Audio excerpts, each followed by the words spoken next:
Daily with Andrew Hustler Paterson and Michael Remis. Hey, what's going on, everyone? Welcome to Winnipeg Sports Talk Daily. Andrew Paterson, Michael Remis on another game day edition as the monster 8-game homestand continues for the Winnipeg Jets, coming off a couple of very impressive wins over the Vancouver Canucks and, of course, Saturday night's shutout of the Colorado Avalanche. The Kraken, I was going to say the NHL's newest team, but that, in fact, would be incorrect. The second newest team in the league, of course, Utah HC, joining the league this year. But the Kraken come to town tonight, and the Jets certainly a significant favorite. Connor Hellebuyck expected to be back in the lineup tonight, and the Jets looking to keep the good times rolling at the downtown arena. Also looking forward to seeing many of our WST listeners because tonight is our fourth WST game of the month. Next time we'll be doing it is February 7th, Friday night against the New York Islanders. And the final game of the year, Friday night, March 28th, against the New Jersey Devils. So if you don't have tickets already, I don't believe there's any more of the WST ones, but I do believe there's tickets available for the game. So if you can, jump on their Thirsty Thursday package, which is a very similar deal. It includes a beverage and your ticket. Try and get in Section 316. And either way, if you're at the game tonight, pop by the Hangar Bar, which is outside Section 316 on the 300 level at the corner of the building that would be Graham and Hargrave. Pop by and say hi to the gang. We've got Connor out of the press box for a game. He's all fired up to join us for the game tonight. Myself and Michael will be there, and we're looking forward to everyone that's going to join us. Thanks so much for everyone that supported the games of the month so far. And hopefully, like the Jets, we can keep it rolling. A perfect 3-0 record for WST nights this year. We're looking to go 4-0. And that is a stark contrast to last year where we were 0-3 before the big win over Calgary that turned all of our fortunes, and haven't seen a loss since as a group. So should be a fun one tonight. We'll hear from the morning skate coming up in just a few minutes. Brandon Rewucki's going to jump on the program. We'll get his thoughts on the latest with the Jets, the NHL. Do you want to pick his brain on how he's feeling about the Eagles and the rest of the NFL games on the weekend? And then we're going to bring in JP Vigier. And listen, Vigier's a very busy guy, but it's such a privilege to get him on and, get him to speak to what he's seeing with the Winnipeg Jets. And we're going to dive into the recent play of the team, really the first half overall, as well as the power play. And I know Davis Payne spoke about the power play yesterday after practice. So we'll look forward to maybe having a little bit of that for you as well. As far as the game tonight, Hayden Fleury and Colin Miller should both be cleared to play by Saturday.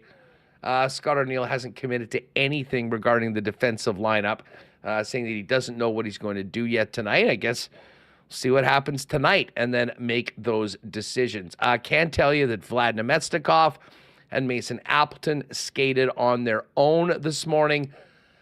Their possibilities to join the team practice yesterday, and there was a move yesterday. I know we talked about the trade of Dmitry Kuzmin for Isaac Phillips, coming down to an AHL defenseman swap yesterday. Dylan Coughlin was loaned back to the Moose yesterday. And I believe, as Ken mentioned, I think there was a 30-day or 10-game window where if he didn't go back to the Moose, he would have to clear waivers again.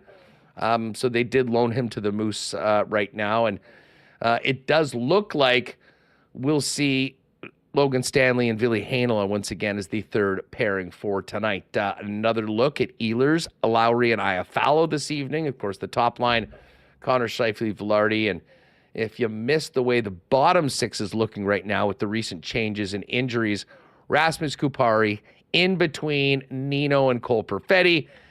And the Gus Bus in the middle, along with Dominic Toninato and Morgan Barron tonight. Although Toninato had been playing center as well at times. And good news for Jet fans, Connor Hellebuyck's back in net for Winnipeg, and that usually means the home team has a pretty darn good chance of coming away with 2 points. A little later on, we're also going to talk to Dan Fink. And listen, it was tough to talk much Moose during December because it was such a miserable month for the team. But very similar to last season, at a time when you would have expected some teams in their situation just to fold and wilt away, it's been the exact opposite in the new year. Coming off a sweep in Grand Rapids, heading into their weekend series with the Toronto Marlies, the Moose are 4-0-1 in the new year. And let's face it, they need every single point they can get right now if they want to get back into playoff contention. So a nice boost to the blue line with Coughlin and Isaac Phillips joining the team.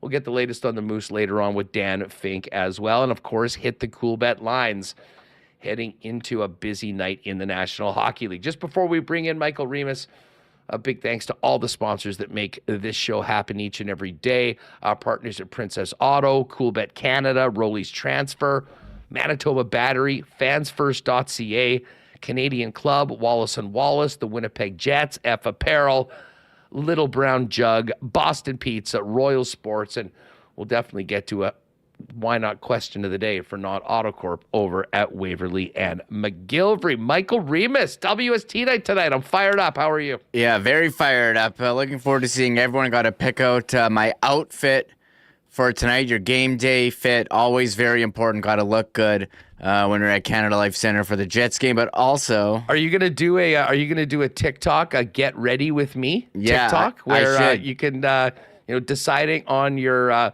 OOTD, which my is, outfit of the day.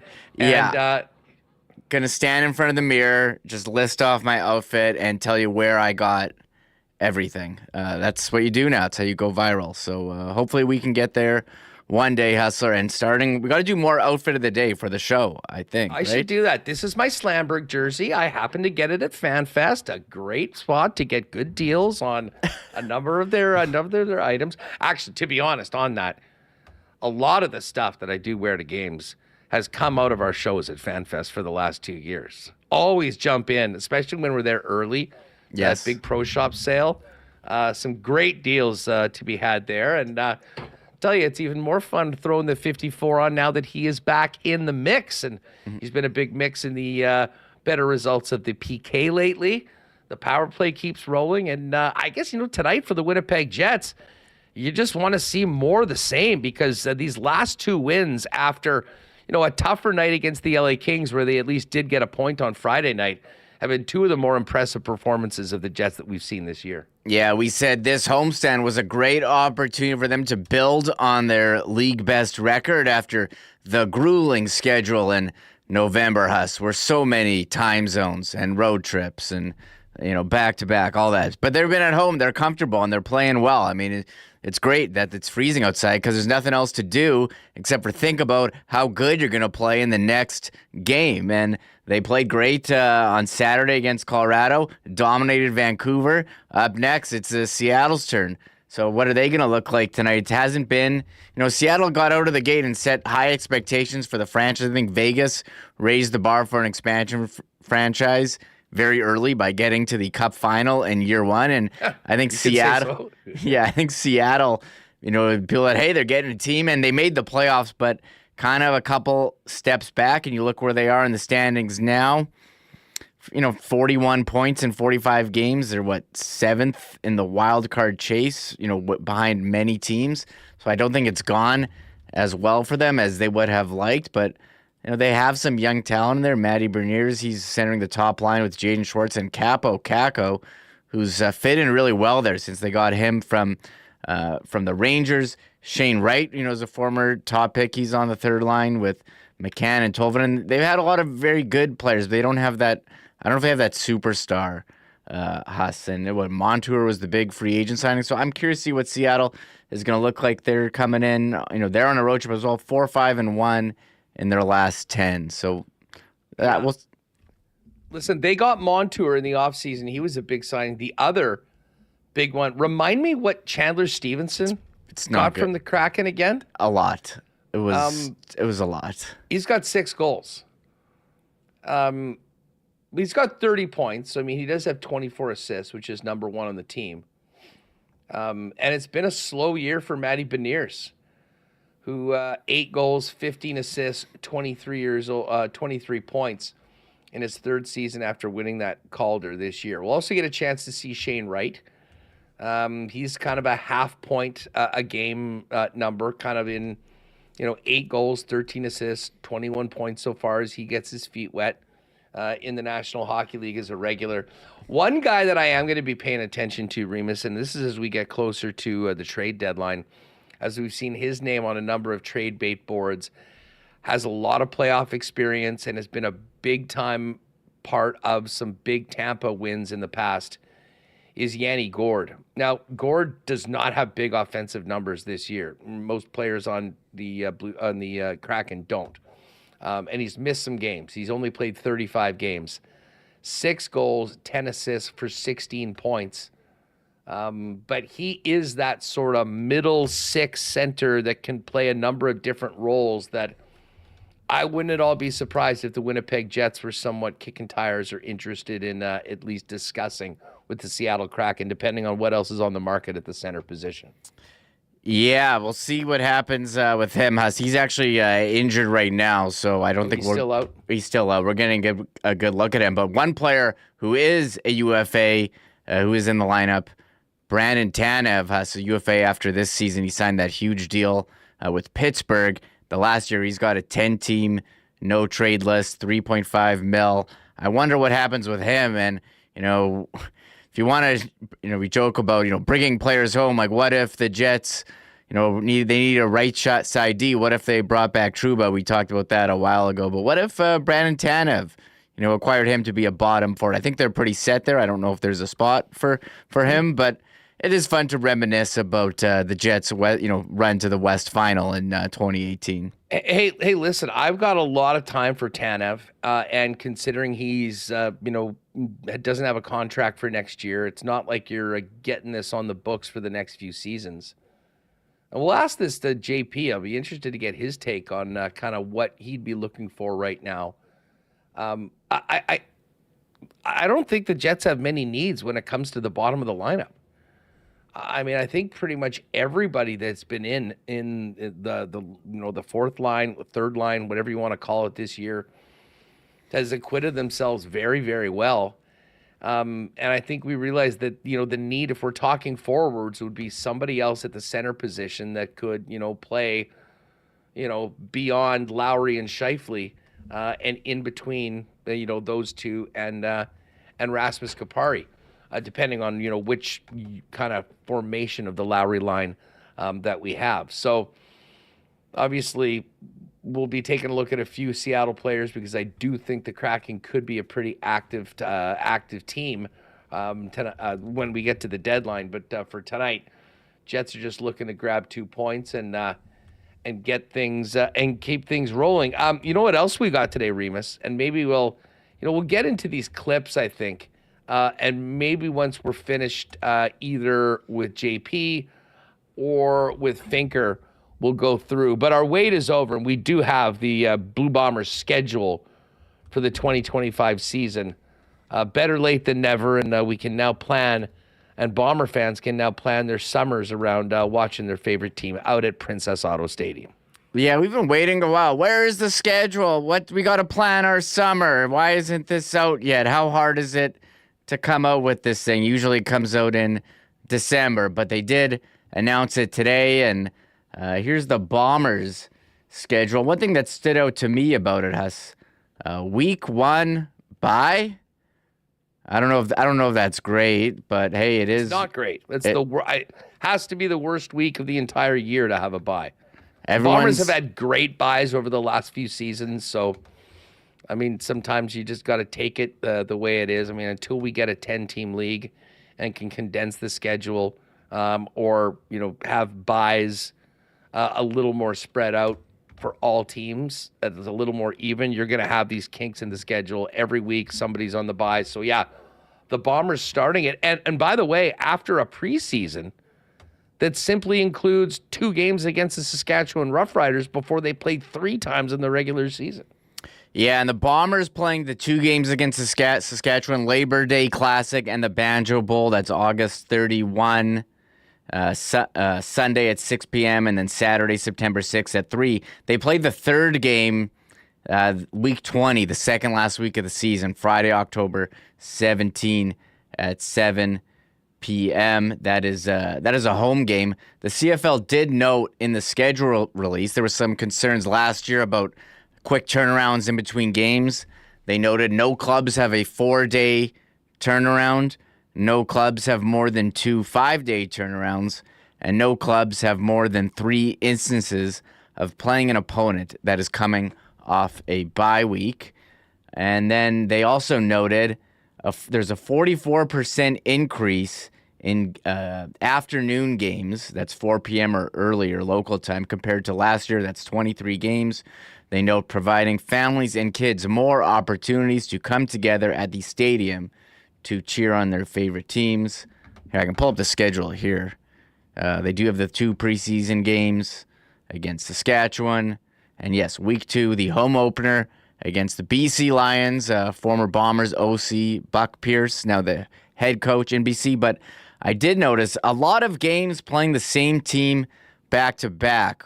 Week 2 and week 3 against BC. There's week 5. I guess they have the bye week 6, but then week 7 they play Calgary. And week 8 and week 9 against the Argos. I don't know. You like to see some variety in the teams. Huss, I guess there's that bye week in between the 2 Calgary games, but I found that interesting. I know I saw Leslie in chat noting that as well. It is a little weird. Bombers did very well in back-to-backs against the same team last year. I believe they swept BC. They swept the Banjo Bowl and the Labor Day game. And if I'm not mistaken, there might have been a back-to-back against Edmonton too, but they certainly had those big ones. But yeah, home games for the Bombers. Start with the home opener in week 2, Thursday, June 12th. Couple early Thursday games, and I'm fine with Thursday. The Thursday, June 26th against the Elks, second home game of the year. Friday, July 18th, middle of summer, should be a great one against the Calgary Stampeders. Argos come to town Friday, August 1st to kick off the August long weekend with a 7:30 game here at Princess Auto Stadium. Ottawa's here Thursday, August 14th. The people that like to get away on the weekend will like these Thursday games. And then, of course, you've got the Labor Day game in Saskatchewan, the Banjo Bowl, Saturday, September 6th. Road games in Hamilton and Ottawa. Then a 2 p.m. game Saturday, September 27th against the Ticats. A trip to Edmonton, and then the final 2 games of the regular season. Friday, October 17th against Saskatchewan at Princess Auto Stadium. And then the following week, 2 p.m., Saturday, October 25th against the Montreal Alouettes. Grey Cup will kick off just past 5 p.m., Sunday, November 16th, also at Princess Auto. And hopefully the Bombers will be coming out of their home dressing room for that game. It's all up, bluebombers.com for more information on all of that, as well as the graphic you see from Michael that the team has put out. But let's get to the Jets, back to the Jets tonight, and what is coming up when the puck drops against the Seattle Kraken. It's a big night for Dylan DeMello, who's playing game number 600, one of the more unheralded players on the Winnipeg Jets, riding shotgun with Josh Morrissey. Here's Arnie on Dilly Dems getting into 600 NHL games tonight.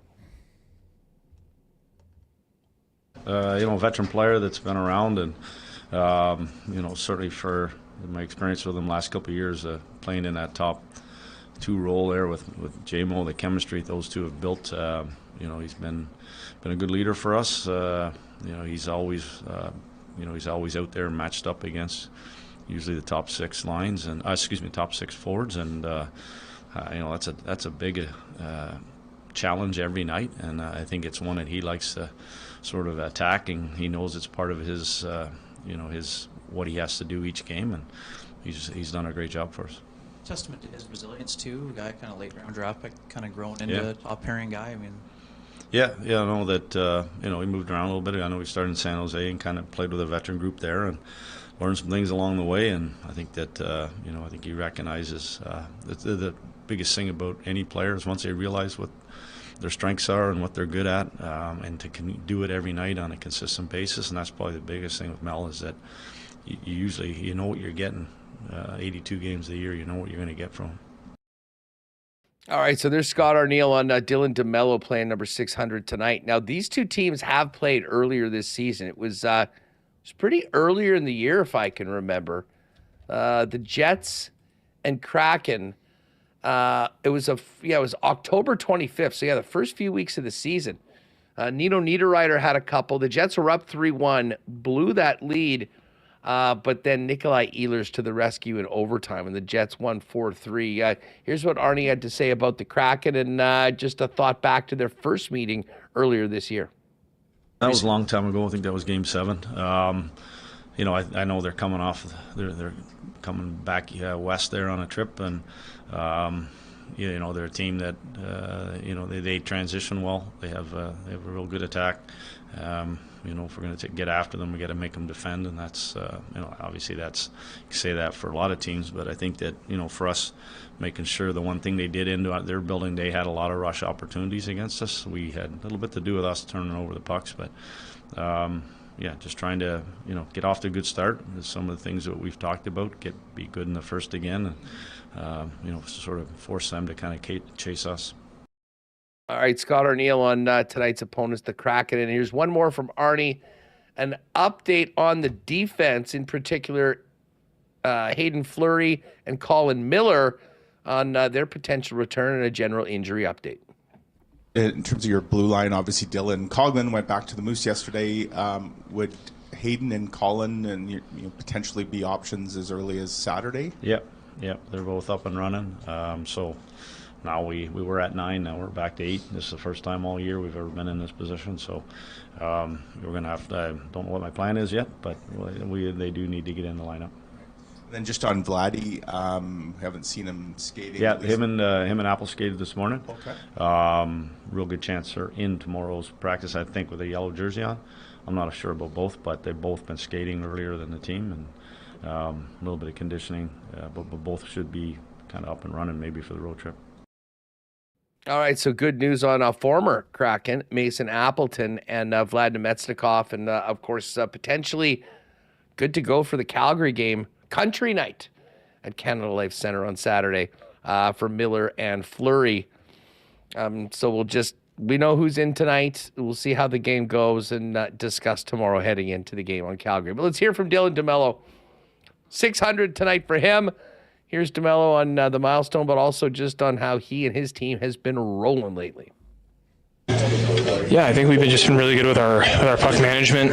Probably the biggest thing. Putting the puck in a good spot, letting the game come to us, being patient when the game calls for it, and I think we're doing a really good job of attacking the net, taking pucks to the net. Not looking really necessarily for that pretty play unless it presents itself. And contributions throughout the whole lineup. Special teams have been great. Goaltending's been great.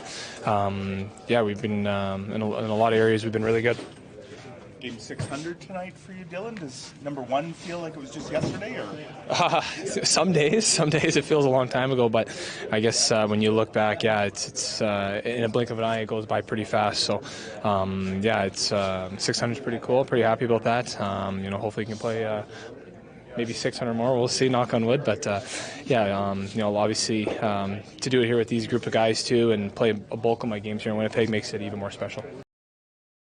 Dylan DeMello, of course, now DeMello started with the Sharks. Remis, he was in the Carlson trade, wasn't he? I believe that he was included in the Carlson so ended trade. Up over to Ottawa, was acquired by the Jets and has re-signed and stuck around. He was asked about what he remembers about his first game in the Bigs. Nervous. I played on my left side. I think it was the first time I played on my left side, and God knows when. You always have more lefties and righties growing up, and even in juniors. So, remember being really nervous and playing in Brooklyn in that arena that everybody said wasn't really the best hockey arena. So, I remember us losing, unfortunately, but I remember it was good to get that first one out of the way and get the nerves out of the way. And playing in San Jose at that time, and to share the ice with Joe Thornton, Patrick Marleau, and Joe Pavelski, guys like that was a really cool experience. Matt Tennyson was my partner, yeah. Another interesting question from the local media to Dylan DeMello. Now, at 600 games into his career, once the puck drops tonight, was what advice would he give a young Dylan DeMello heading into Game 1 in the National Hockey League? Control what you can control, have fun, and enjoy every moment. Yep. Yeah, I should still try to do that today, just try to enjoy every moment. And like I said, it goes by fast, 600. And like it was, it feels like, a blink in the eye that, I played my first one. So, it's a great accomplishment. And I know my family is really pumped for me as well. And, you just think of all the people that kind of got you there too, right? And it'll be a good night tonight. Right, so Dylan DeMello, I mean, hey, he, is just one of those quiet guys that you don't always necessarily notice him, but you certainly notice his impact. And, running with Josh Morrissey on that top pairing for as long as they have, I think that the work and the record of the Winnipeg Jets speaks for himself with how much they've been. Now, Dylan was asked on what the move to Winnipeg has done for his career. Here's what he had to say to that. I mean, it's been fantastic for me. I feel like every year I've grown as a player here, and it's really elevated my game over the years. Off the ice, too, it's been a great fit. In the community, it's been awesome. We have great neighbors, great people that we've, become friends with off the ice as well. And the group of guys here on the ice are just amazing guys. So it's an amazing fit for me, and, I couldn't be happier to be here, and I was obviously really happy to re-sign here in the summer. And make no mistake, a big part of sticking around in Winnipeg with the Winnipeg Jets probably had a lot to do with his partner, Josh Morrissey. Here's DeMello on being paired with 44 night in and night out. I think it's been a great relationship. I think I like to think I've played a little bit of a part in obviously Josh's success, and as he has for me with my success, he's made me a better player and a better just player too off the ice, and how to take care of myself, and the leadership that he brings as well. So he's the guy that I look up to in all aspects of the game and in life. So it's been a lot of fun. I hope that we can play many years together and continue to grow in our partnership. So it's been an absolute pleasure playing with him. And one more from Mr. 600 tonight, Dylan DeMello. Here he is on the challenge at hand with Seattle in town tonight. Well, I think they're as advertised as they've been in the past years. They got speed, they get on you, they move the puck up quick, and they got some really good skill up front, guys that can shoot the puck and make you pay. They made some, obviously some acquisitions there in the offseason, some guys that have won, that winning DNA, and, good players, quality players. So they're a good team top to bottom. We're going to have to be good tonight. There's no easy games in this league, as we know. They're coming, they've been on the road a while, so, they're going to want to, come out hard here and have a good start. So it's imperative that we're ready to go and continue to play the way we've been playing over the last stretch here, and make sure that we're dialed in with our details and our game. All right. Now, one other thing that we wanted to play for you was from yesterday. And Davis Payne spoke instead of Coach Scott Arniel. And as Payne's been responsible, and I guess in a lot of ways the architect of this league best power play, some interesting questions for Davis that we wanted to get to. And, of course, this is coming out of Vancouver's game where the Jets ran all over the Canucks in a number of ways, including the PP. And Davis spoke on what he thinks of a guy like Rick Tocchet, praising their power play the way he did after Tuesday night. There's two sides of that. I mean, what do they say? Imitation is the biggest form of flattery. It's one thing, but then at the same time, you don't want anybody copying what you're having some success doing. And so when you see some things of other teams, other groups doing some similar things, it's sort of like, maybe the cat's out of the bag, maybe it isn't. But it's the same thing I've done, the same thing any other coach has done. When you see success from certain groups, you try to identify what those pieces are and interlay them into your group, and how does that translate into the guys you have and the skill sets that they bring, and mesh that together. And the biggest thing for me is our guys have bought in, and they've sort of accepted not different roles, but different ways of thinking, attacking, approaching it, and So far the results have been good. We're just past the halfway pole, so there's still a long way to go. But now you see teams being real deliberate and making sure they're not taking many penalties against us, a la the Colorado model. Yeah. But it's no different than any other group that's had some success. I'm always looking at the guys that are scoring power play goals and trying to figure out why, and is that something we could implement. So. Also, here's a little bit more from Payne. If he's worried about the other teams figuring out how to shut down this power play that has been at number one and rolling since the beginning of the season. Yeah, you always try and think that one step ahead, and that's sort of where we like to work together as a staff. It's sort of, okay, this is how this team likes to kill penalties. They know we're coming in, and this is sort of the things we might throw at them. What would there be response? I would ask Dean Chenault those questions. If I'm coming at you here, what's your response to it? And so I'd like to think we can get ourselves a step ahead of that. And our guys have done a real good job recognizing the movement that needs to happen when something is taken away. They've only got 4 guys out there, so there has to be another option.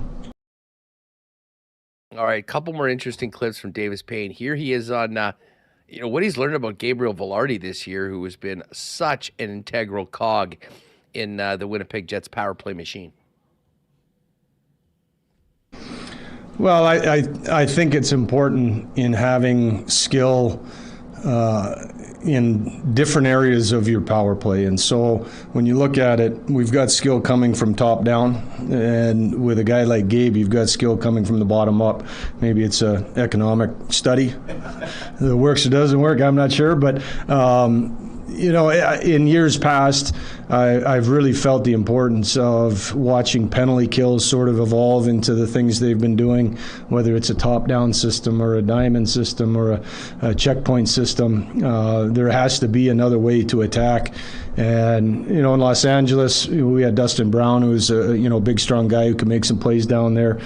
Drake Paterson in Ottawa, who's very, very similar to Gabe. He's a guy who can shoot the puck extremely well. He's a guy who can make plays in tight areas. He's got a real good vision, much like Gabe does. If you take Gabe away, then he's gonna find a little window. And that happens with Fly on the other side. It happens with Nino down at the goal line. I feel like you have to have more of an answer than just hammering pucks through at certain people, and because guys are committed to blocking shots, and so it is one way to sort of force them to defend a different angle. All right, and one more from Davis Payne, and this is on measuring success. We measure the success compared to the rest of the National Hockey League and the difference it's making for the club. Payne was asked, is it just by power play percentage? How many goals goes in, or is there more to it? Here's the Jets assistant coach. It's sort of funny. I'm not really sure. It's never been, it's always the one that everybody looks at in terms of judging where you're sitting. But for me, it's key moments. What is your power play generating key moments? And this becomes key moments in tight games, key moments late in game, key moments in playoffs and playoff series. Those are the moments that are really critical. We talk about being a recession-proof power play so that we're always having an answer to create momentum, whether it's the first group out, the second group out, or the third shift out. We'd like to make sure we maintain some momentum so our team can follow up on that. All right, there is Davis Payne. We're going to be speaking with Brandon Rewucki from Skates and Plates in just a couple of minutes with the latest on the Winnipeg Jets. Do want to take a quick time out to thank our great sponsors over at Rolly's Transfer. If you've been watching shows recently, the new Rolly's Winnipeg Sports Talk truck is on the streets of Winnipeg, helping Manitobans make moves to their next destination. Keep your eyes out for that on the road. Rolly's, of course, is family-owned and operated for over 60 years in Manitoba and is the most trusted name in moving services in Manitoba. If you and your family have a move in 2025 planned, get the white glove treatment from the experts at Rolly's. For the experts at Rolly's, and they'll be able to give you that white glove treatment and take you to your next destination at a great price. Now, an even better price for WST listeners. Pop over to their website at rollies.com, and you can see that request an estimate feature in the top right corner. Hit the promo code WST for a special discount on moving services and moving supplies. And the friendly staff at Rollies will let you know once you tell them when and where you're moving and what needs to move. They'll get you a great quote real quick and have you locked in and set up for the big moving day to your next destination. For your next move, make it Rollies, the most trusted name in Manitoba in moving. Find out more, request an estimate today over at rollies.com. We've got some cold coming, folks. That should be no surprise to anybody in the Winnipeg winter. Is your car or truck ready to make it through the next couple months? Well, Manitoba Battery is there to make sure that the answer to that question is yes. If you're wondering on where your battery power is at, and if you are going to make it, pop by Logan Avenue or Dovercourt Drive to one of their 2 Winnipeg locations for a free battery test. And if you're going to need a new one, you'll be there on site to get the best deal in town on batteries, period. Beating the pants off the big box stores while shopping local at the same time. Now, for those of you that are busy and can't make it down, we've got great news. Manitoba Battery also has the best customer service in town, and they'll deliver those batteries to you for free anywhere inside the perimeter with any purchase over $60. It's just that easy. They've also got other great things like sled batteries and that ice fishing flasher battery you might need for that weekend trip out onto the lake. Manitoba Battery, best prices in town, best service for all your battery needs. Visit them at one of their 2 Winnipeg locations or shop online at manitobabattery.com. And hey, our friends at F Apparel are also ready for the new year. If it's new year, new you, new wardrobe, and you need to step up your menswear game, head on down to F Apparel. Custom suits beginning at $400, along with chinos, golf pants, custom shirts, both tucked and untucked styles, and the biggest and best selection of menswear accessories in the city as well. Of course, fellas, if you're getting married this summer, you know they're already working on big wedding plans, and heck, they've got a great deal for a discount for the wedding party when you and the fellas get your suits for the big day. Get on that as well. Pop by and see them, 190 Smith Street downtown. You can also find more information or book a fitting online at their website at EPHapparel.com. All right, let's welcome in Brandon Rewucki right now to continue the conversation. Rew, what's up, buddy? How are you? I'm doing good, man. Divisional week, so I'm sure you're jacked and ready to go, along with the second half of the NHL season starting. How we feeling? Nervous? I'm feeling great. I'm feeling excited. I'm going to be in Arrowhead on Saturday afternoon for the game. So I was planning on doing the following weekend, but some things have come up, which have been great. But I will be there for a playoff game. I wasn't too fired up with this winter storm watch that I saw on my weather app this morning, which might complicate things, which seems to happen every single time I go down for a playoff game. But we will find a way, and we will get to it. Listen, before we get to the football, because I do want to get your thoughts on the Eagles, how impressed have you been with these last couple games? And listen, the Vancouver game was a little weird. I mean, the Kyle Connor show in the first period, that one was pretty much over, but I'm still talking with friends about the performance on Saturday night, completely shutting down the Colorado Avalanche on the second night of back-to-backs for the Jets when the Avalanche were in town the night before resting. But maybe most impressively, Ehlers jumping on with Iafallo and Lowry on that line, going head-to-head with McKinnon and Rantanen and completely shutting them down pretty much all night while scoring 2 goals themselves. Yeah. I mean, pretty wild that you rip apart the Canucks, a good team in their own right. It's like, that was all right, but did you see Saturday? But it's hard. I mean, it's hard not to think that way because, and what was great about that game too, like kind of what you touched on there, they kind of erased how Colorado obliterated them during the playoffs. Like there were a lot. I thought it was really positive in this. Like the Lowry line was great, and I think that's a very intriguing development moving forward, heading into the playoffs and especially heading into the trade deadline there. But I like the adjustments made by the coaching staff and by the team in terms of how they both attacked and defended Colorado in that game. I thought it was noticeable in that, the penalty kill, one didn't give up 1,000 goals, but, at the very least we're able to mitigate some pretty dangerous offensive players there. And I mean, I think Hellebuck ended with a 22-24 save shutout. It was 22, I think. And I think they had 3 high danger chances, 5-on-5. All in the first period.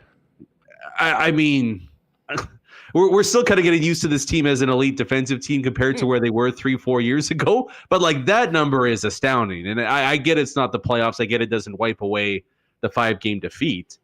But I mean, come on. It's pretty clear that at the very least, if they might be a likely matchup, but if they meet in the postseason this year, I feel confident in saying it won't be a 5-game debacle, right? Because I just think this coaching staff is doing a much better job in terms of understanding how teams are attacking them.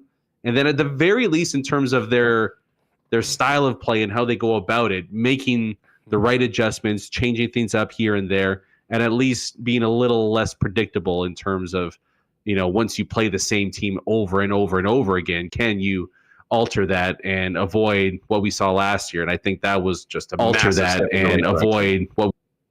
Yeah, that was a big mess, from games 2 through 5. And I mean, the team was so far off what we'd seen from them in the regular season, but I'd argue that they've even taken another step forward this year. And I know people look at, they were 15-1, and then they went through a time where they were sort of in and around 500. It is important to note right now that the Winnipeg Jets every team is going to have a hellacious part of their schedule. I mean, with the Four Nations Cup and the 2.5-week break, it was inevitable that you were going to get a bunch of games slammed in very close order. And the Jets had that through November, December, and listen, that makes it a lot harder. There's some spots on the schedule with the back-to-backs and the crazy travel that, will just make it more difficult. The Jets have taken care of all that. There's only one back-to-back for the rest of the season. I think they play every second night moving forward up until the break. And, for the most part, it has allowed Winnipeg to get back into a groove, especially here with this season-long trip on home ice, and a homestand that didn't start great. I think there was still some sort of remnants of that real busy period coming right out of Christmas. But Brandon, we were going to judge this trip overall by the record, but also for these games against the best teams in the middle. 3 playoff teams that coming to Winnipeg in a row, 5 out of a possible 6 points. And now you put yourself in a position with Seattle coming in and Calgary to finish up the roadie on the weekend that, you can continue kind of playing at that pace that you have for most of the year and putting yourself in a very, very good position, because you mentioned about a possible first-round matchup against the Avalanche. I don't think anyone would prefer that. And listen, I still am dubious that the Avalanche would be a wild card team when we finish it out. But it's there on the table right now for the Winnipeg Jets to win the Central Division, potentially win the West. And that could be a big, especially for a team that I think needs to feel good in that first round and coming out of the first round, would be a big, big step forward for Winnipeg if they can keep doing it. And it's pretty clear what the job is for the rest of the regular season. Yeah, and look, there's a good chance that they play a pretty solid team in the wild card spot, right? Like right now it's Colorado, Vancouver. I'm not a believer that Calgary is going to figure this out down the stretch, right? Like they kind of seem like your prototypical start strong but fade off as you get deeper into it type team. So they're probably going to play a good team either way. But now the objective really becomes, can we clinch home ice advantage throughout the West playoffs?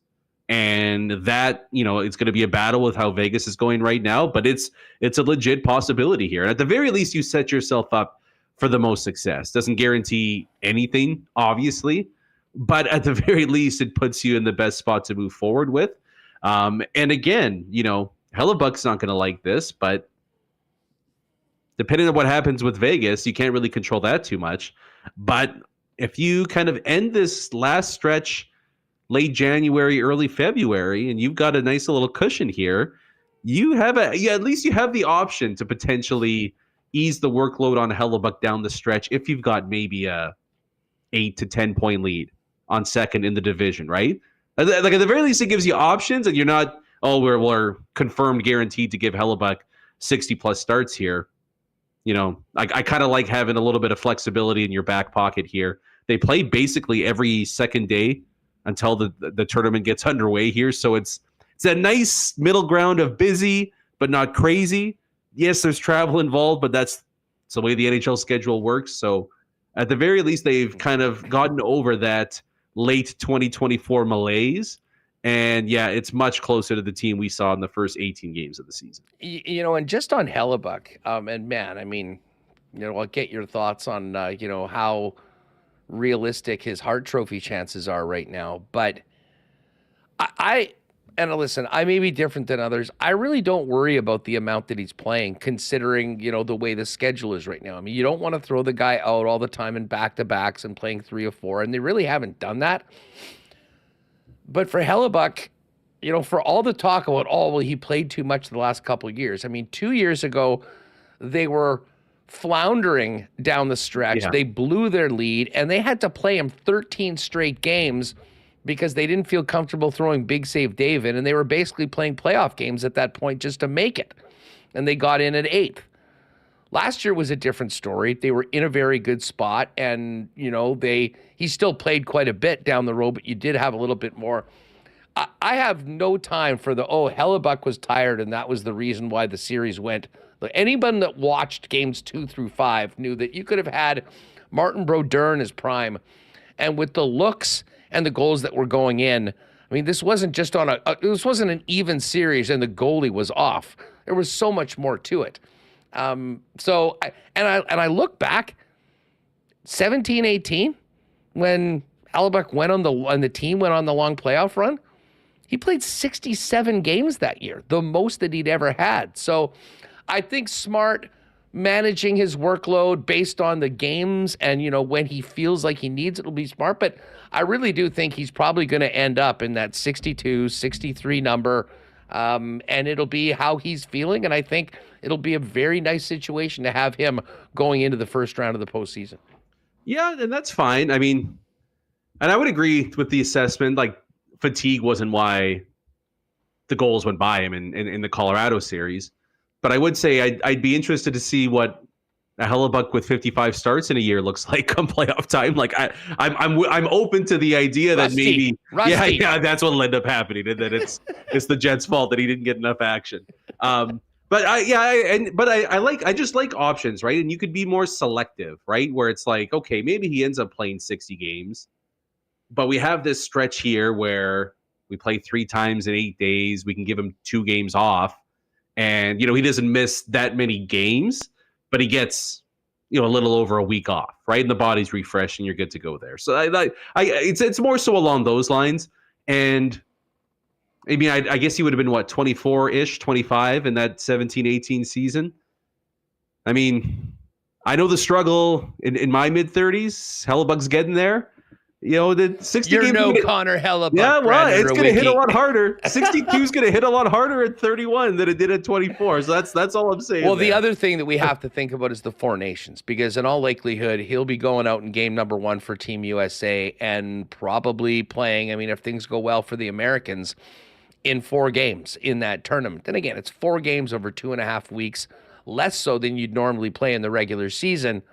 But that doesn't account for all the other games that you're getting in the 82. So I do think that, you know, because of his participation and his role on Team USA, to your point, maybe it does come down to 60, 59. And, you know, the bottom line is he'll probably be the guy that, you know, tells Wade Flaherty and the coaching staff how he's feeling. He seems to have a pretty good read on where he's at right now. And I think they'll probably trust him. You know, I've been banging the drum. We've talked about Hellebuyck and just how brilliant he's been. He's leading every single category. He plays the most in the NHL. How could he not be not just a contender, but in my opinion, the favorite for the Hart Trophy? But we know it's a lot tougher for goalies to win it. You know, I saw Carlo Koliakovo just kind of write him off. Well, there's an award for goalies. there's an award for defensemen too. I mean, There's an award for every player. No actually. goalie or defense are eligible for the MVP. That's insane. But where I did see, and I always follow with these things, let's see what the bookies are saying right now.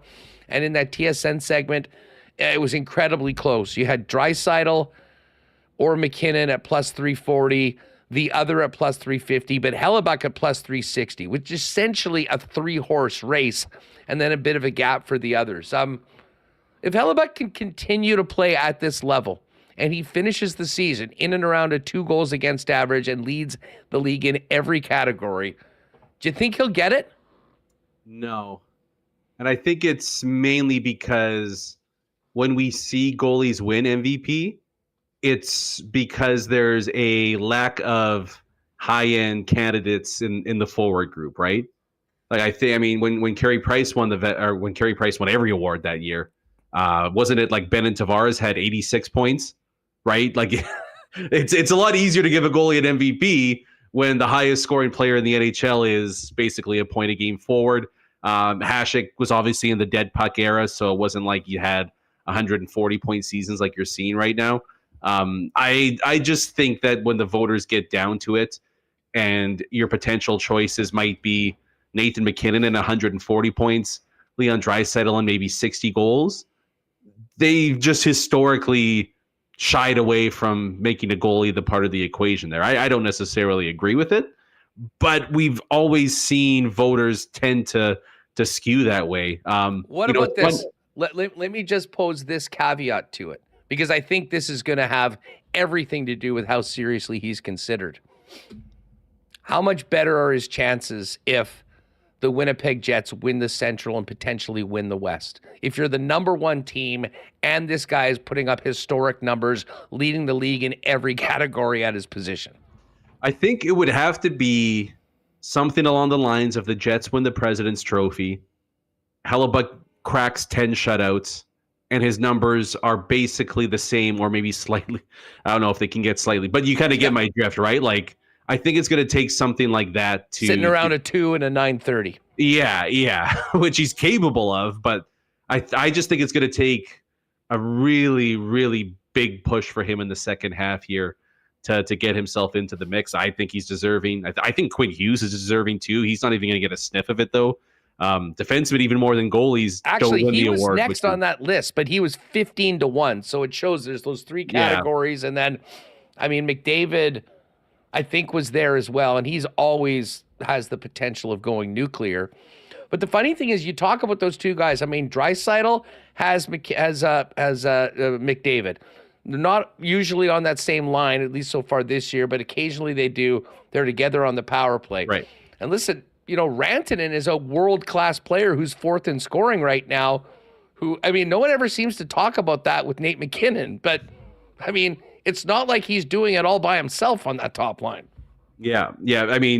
Honestly, if you want to talk about valuable to their team, you can make a very easy case that Quinn Hughes is that guy this year. Like Vancouver, they're dealing with the fiasco with Paterson Miller, who hate each other by all accounts. Team's not performing Can you as well. see this? It's beyond Let me just video read game this out for there. the podcast listeners. Here's the argument for Quinn Hughes. When Quinn Hughes is on the ice, they have a plus 37 goal differential. Off the ice, minus 43.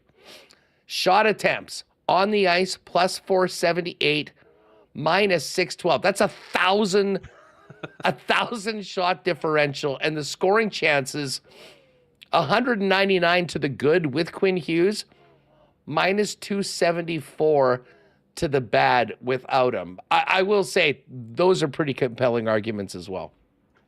He's having a better year than when he won the Norris last year. So, but like that, and that's the other thing too, is there's basically 40 some odd games left. It can change in an instant here. I just think, there's a clear delineation between the contenders and the non-contenders, and it's probably just going to come down to one of these guys is going to go supernova down the stretch, right? One of them is probably going to fall off a bit, and that's going to determine who wins which award there. But it's tight right now. I just think as a goalie, you're always fighting the uphill battle. And and it's a little more determined based on who the candidates are as opposed almost to what you do, which is bizarre, but that's the way it is. Yeah, I mean, a nomination might actually get the, might be like winning it. Yeah. But I will tell you, as we've seen these odds go way down, we did get on him at a 20-1 earlier this year. So I will continue banging this drum very loudly for multiple reasons. In addition, that we think the guy deserves it. Going to be an interesting one tonight. Have you seen much of the Kraken at all this year? No. They're one of those teams that, it's great they're in the league. They never really on national television. If you are a guy that likes the West Coast games or you're at a place with center ice, you can often get that. And I've kind of caught tail ends and parts of this game, but it's a team that I think was expecting to be in a much better place considering the amount of money they forked out to Montour, Chandler Stevenson in the offseason.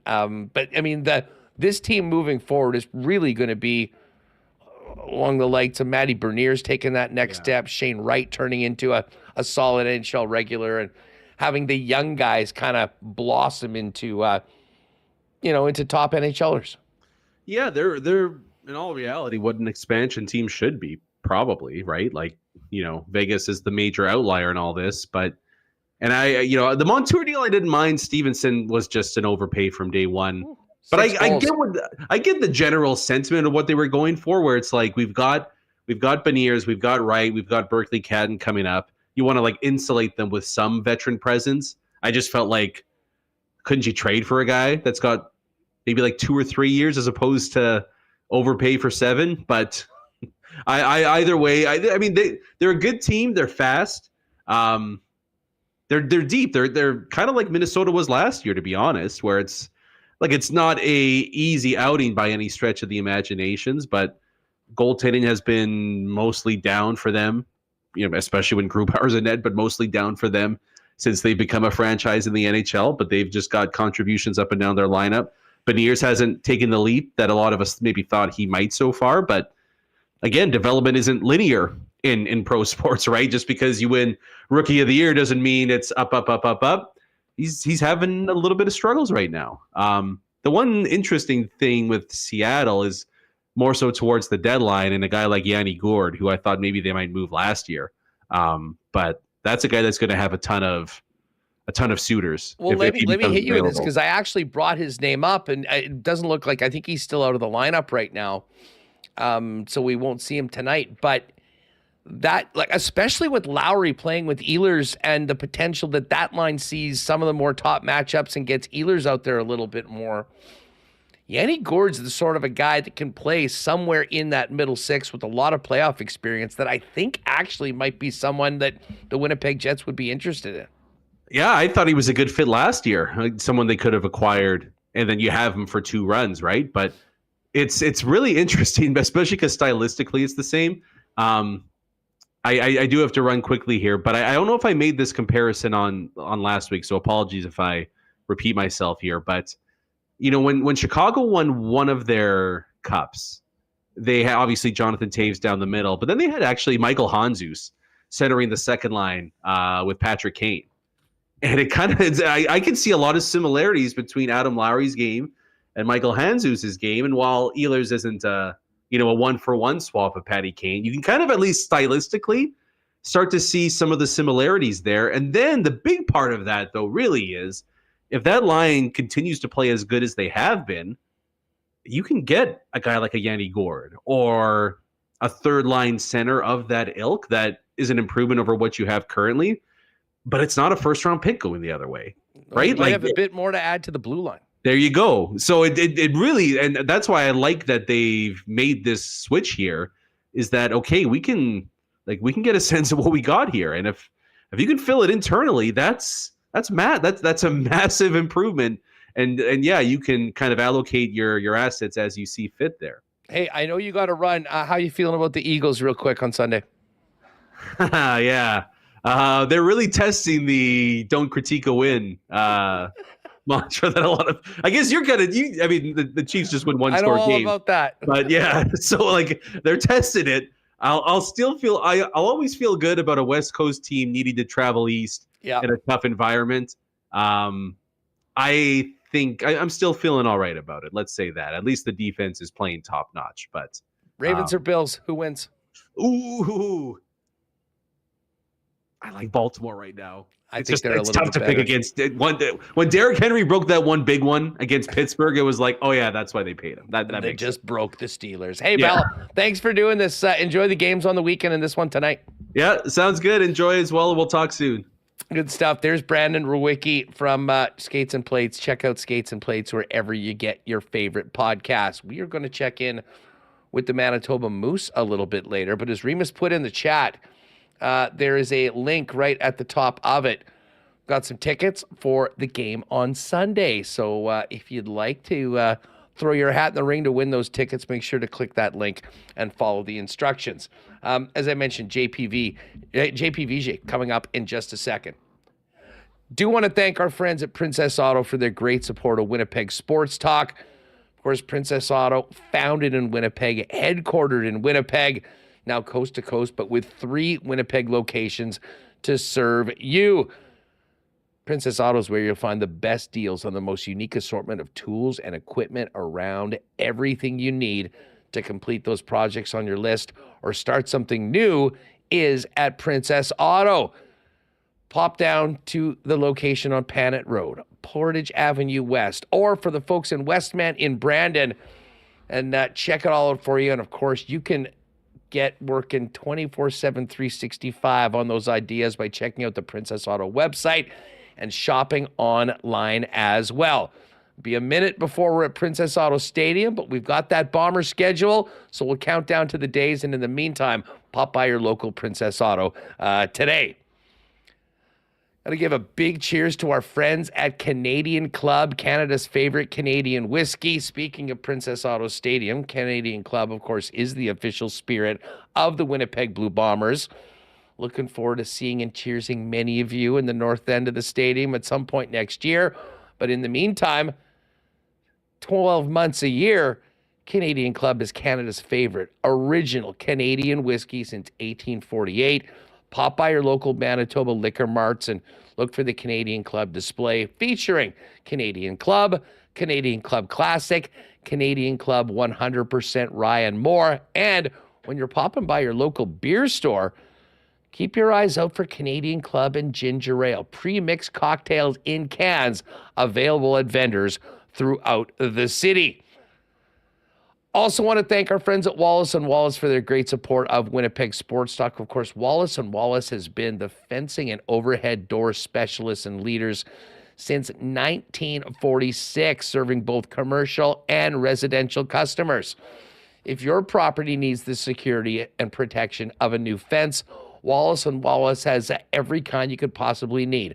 Vinyl, ornamental, welded wire, chain link, or wood fences. And if in 2025 you might be thinking of a new overhead garage door for your home, talk to the gang at Wallace & Wallace. They have Winnipeg's largest selection of overhead garage doors, which means they'll have one to perfectly match your home and look great and add value to your home as well. Give Wallace & Wallace a call, 452-2700. The Wallace & Wallace team will be happy to pop down and arrange a time to come out and see you and give you a free estimate. You can also check them out online at wallacefences.com, wallacedoors.com, or pop down and see them at their showroom on Lowson Crescent, just off of Kenaston. All right, let's fire it up and welcome in JP Vigier to talk a little bit more about the Jets past the first half of the season and get Vigier's thoughts on the Jets' nuclear power play as it goes into tonight. Vij, what's up, buddy? How are you? Good, I'm good. Another day in paradise, just a few hours before we hit the ice today. Yeah, well, of course, everything going well with the academy and the growing hockey empire of Vigier Enterprises. Yeah, I don't know if we're an empire, but we're busy. We're having fun. We're on the ice every day, just looking to help kids and associations. And soon we'll be right back into spring, so it'll be another 4 or 5 days a week. You kind of, you mentioned on the ice every day, having fun. It kind of sounds like the Winnipeg Jets right now. First place team, first team to 30 wins. Life is good. I mean, you've been on a lot of teams overall. What, just the vibe of a team that is in first place, that continues to play well, continues to win. How contagious is that? And how much better in the middle of January in winter when it's not very warm, how much does the winning and the positive vibes of a team help a group like the Winnipeg Jets? Oh, winning solves everything, right? No one's miserable. The bumps and bruises aren't so heavy. The negative play that you had or whatever isn't so bad because it didn't cost your team a game, so you can move past it really quick.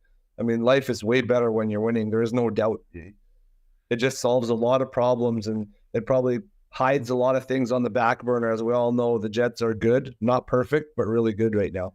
Well, I mean, 63 points, tied with Washington at the top of the league, the first NHL team to get to 30 wins this year. I mean, it has been just a great season. Now, there's still lots of work to be done. How impressed have you been with this team through the first half of the year, and in particular, the job that Scott Arniel and his coaching staff have done with this club, kind of steering them out of a very disappointing playoff into a season where they started off great and continue to play at a very high level? Yeah, super impressed, right? Like, to me, there was, the questions, could they come back mentally after the beatdown from Colorado in the playoffs, and how do you address those situations? What's going to make them better, and how do they go about that business? And I think, almost a change of coach you don't want to see, but it kind of was a good shift. Took the attention away from what happened to what's going to happen. And I think Scott Arniel had a plan. He's really been kind of dialed in on the feel of the players, his expectation, his communication skills.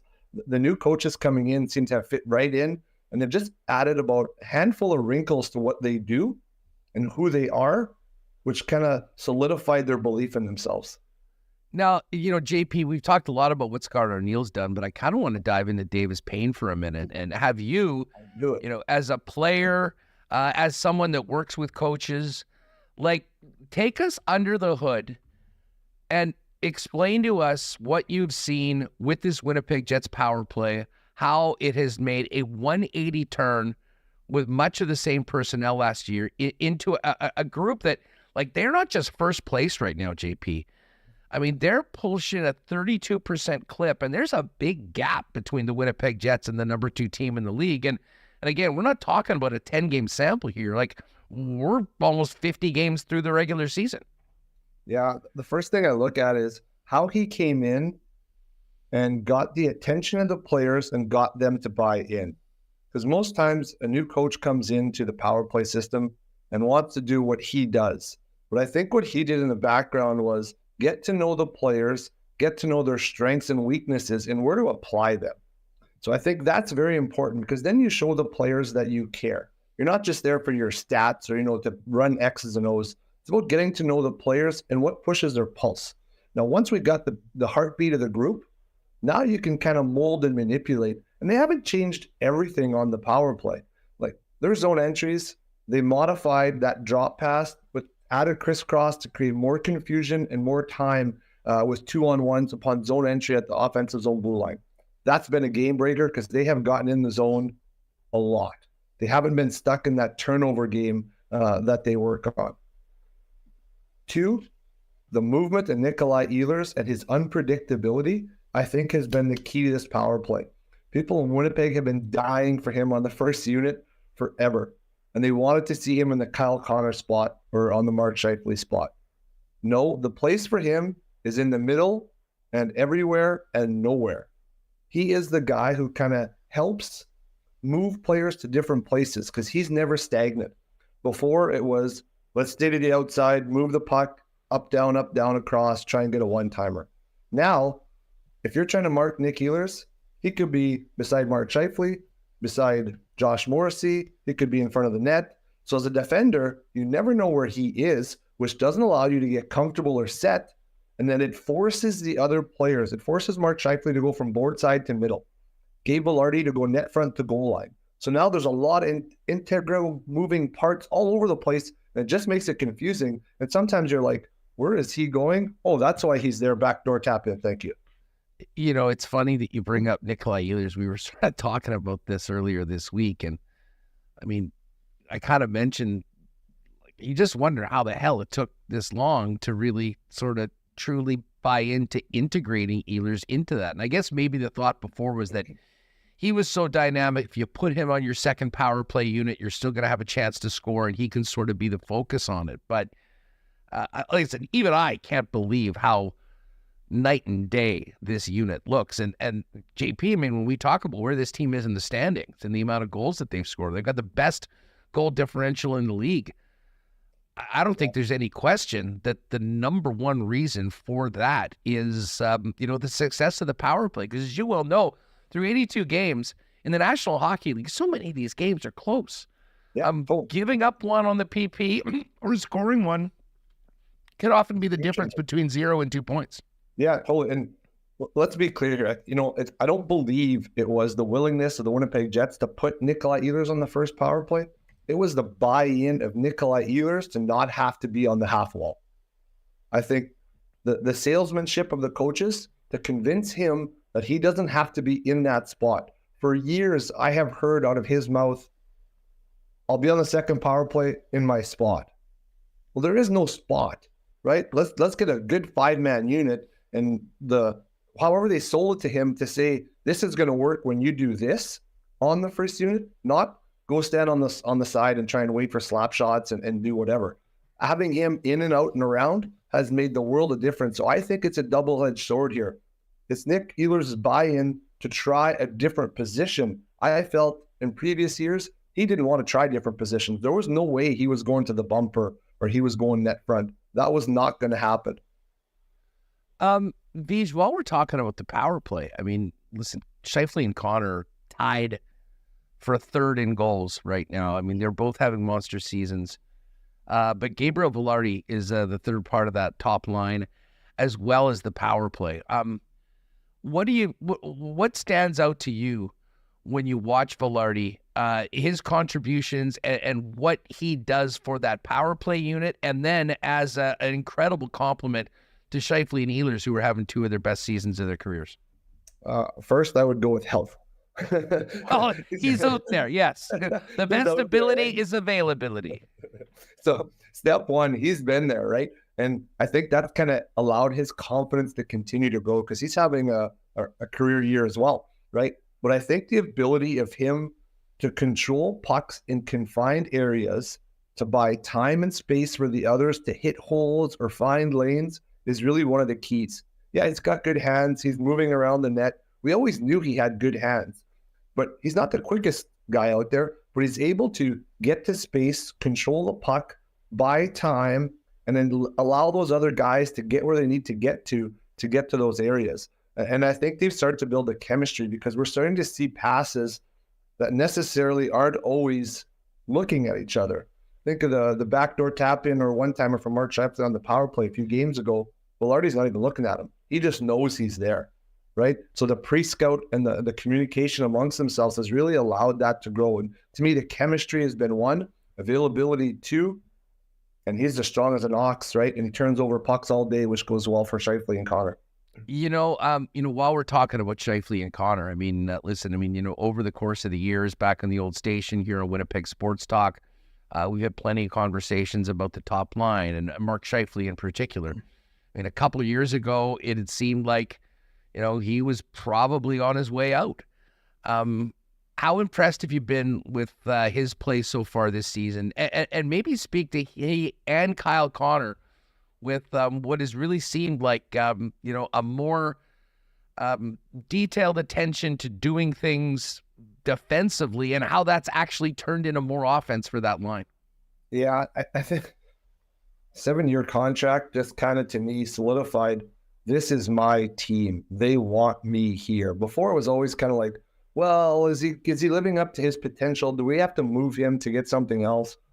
It's not his team right now, but well, let me tell you, it feels good to have a 6-year contract in the back pocket knowing all I have to do is play my game. I think the next thing is the coaches have really showed, right, and kind of starts that of Lowry. The defensive game allows them to get to the offensive game.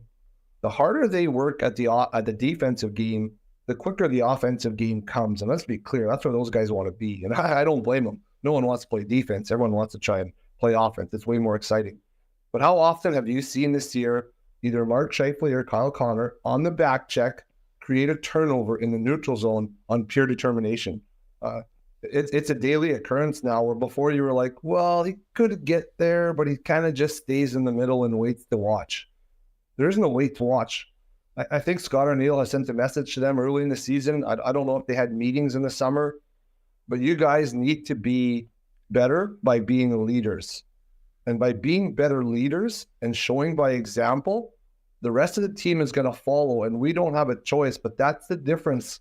The difference between this and this is the 1 or 2 strides and a little bit of effort, right?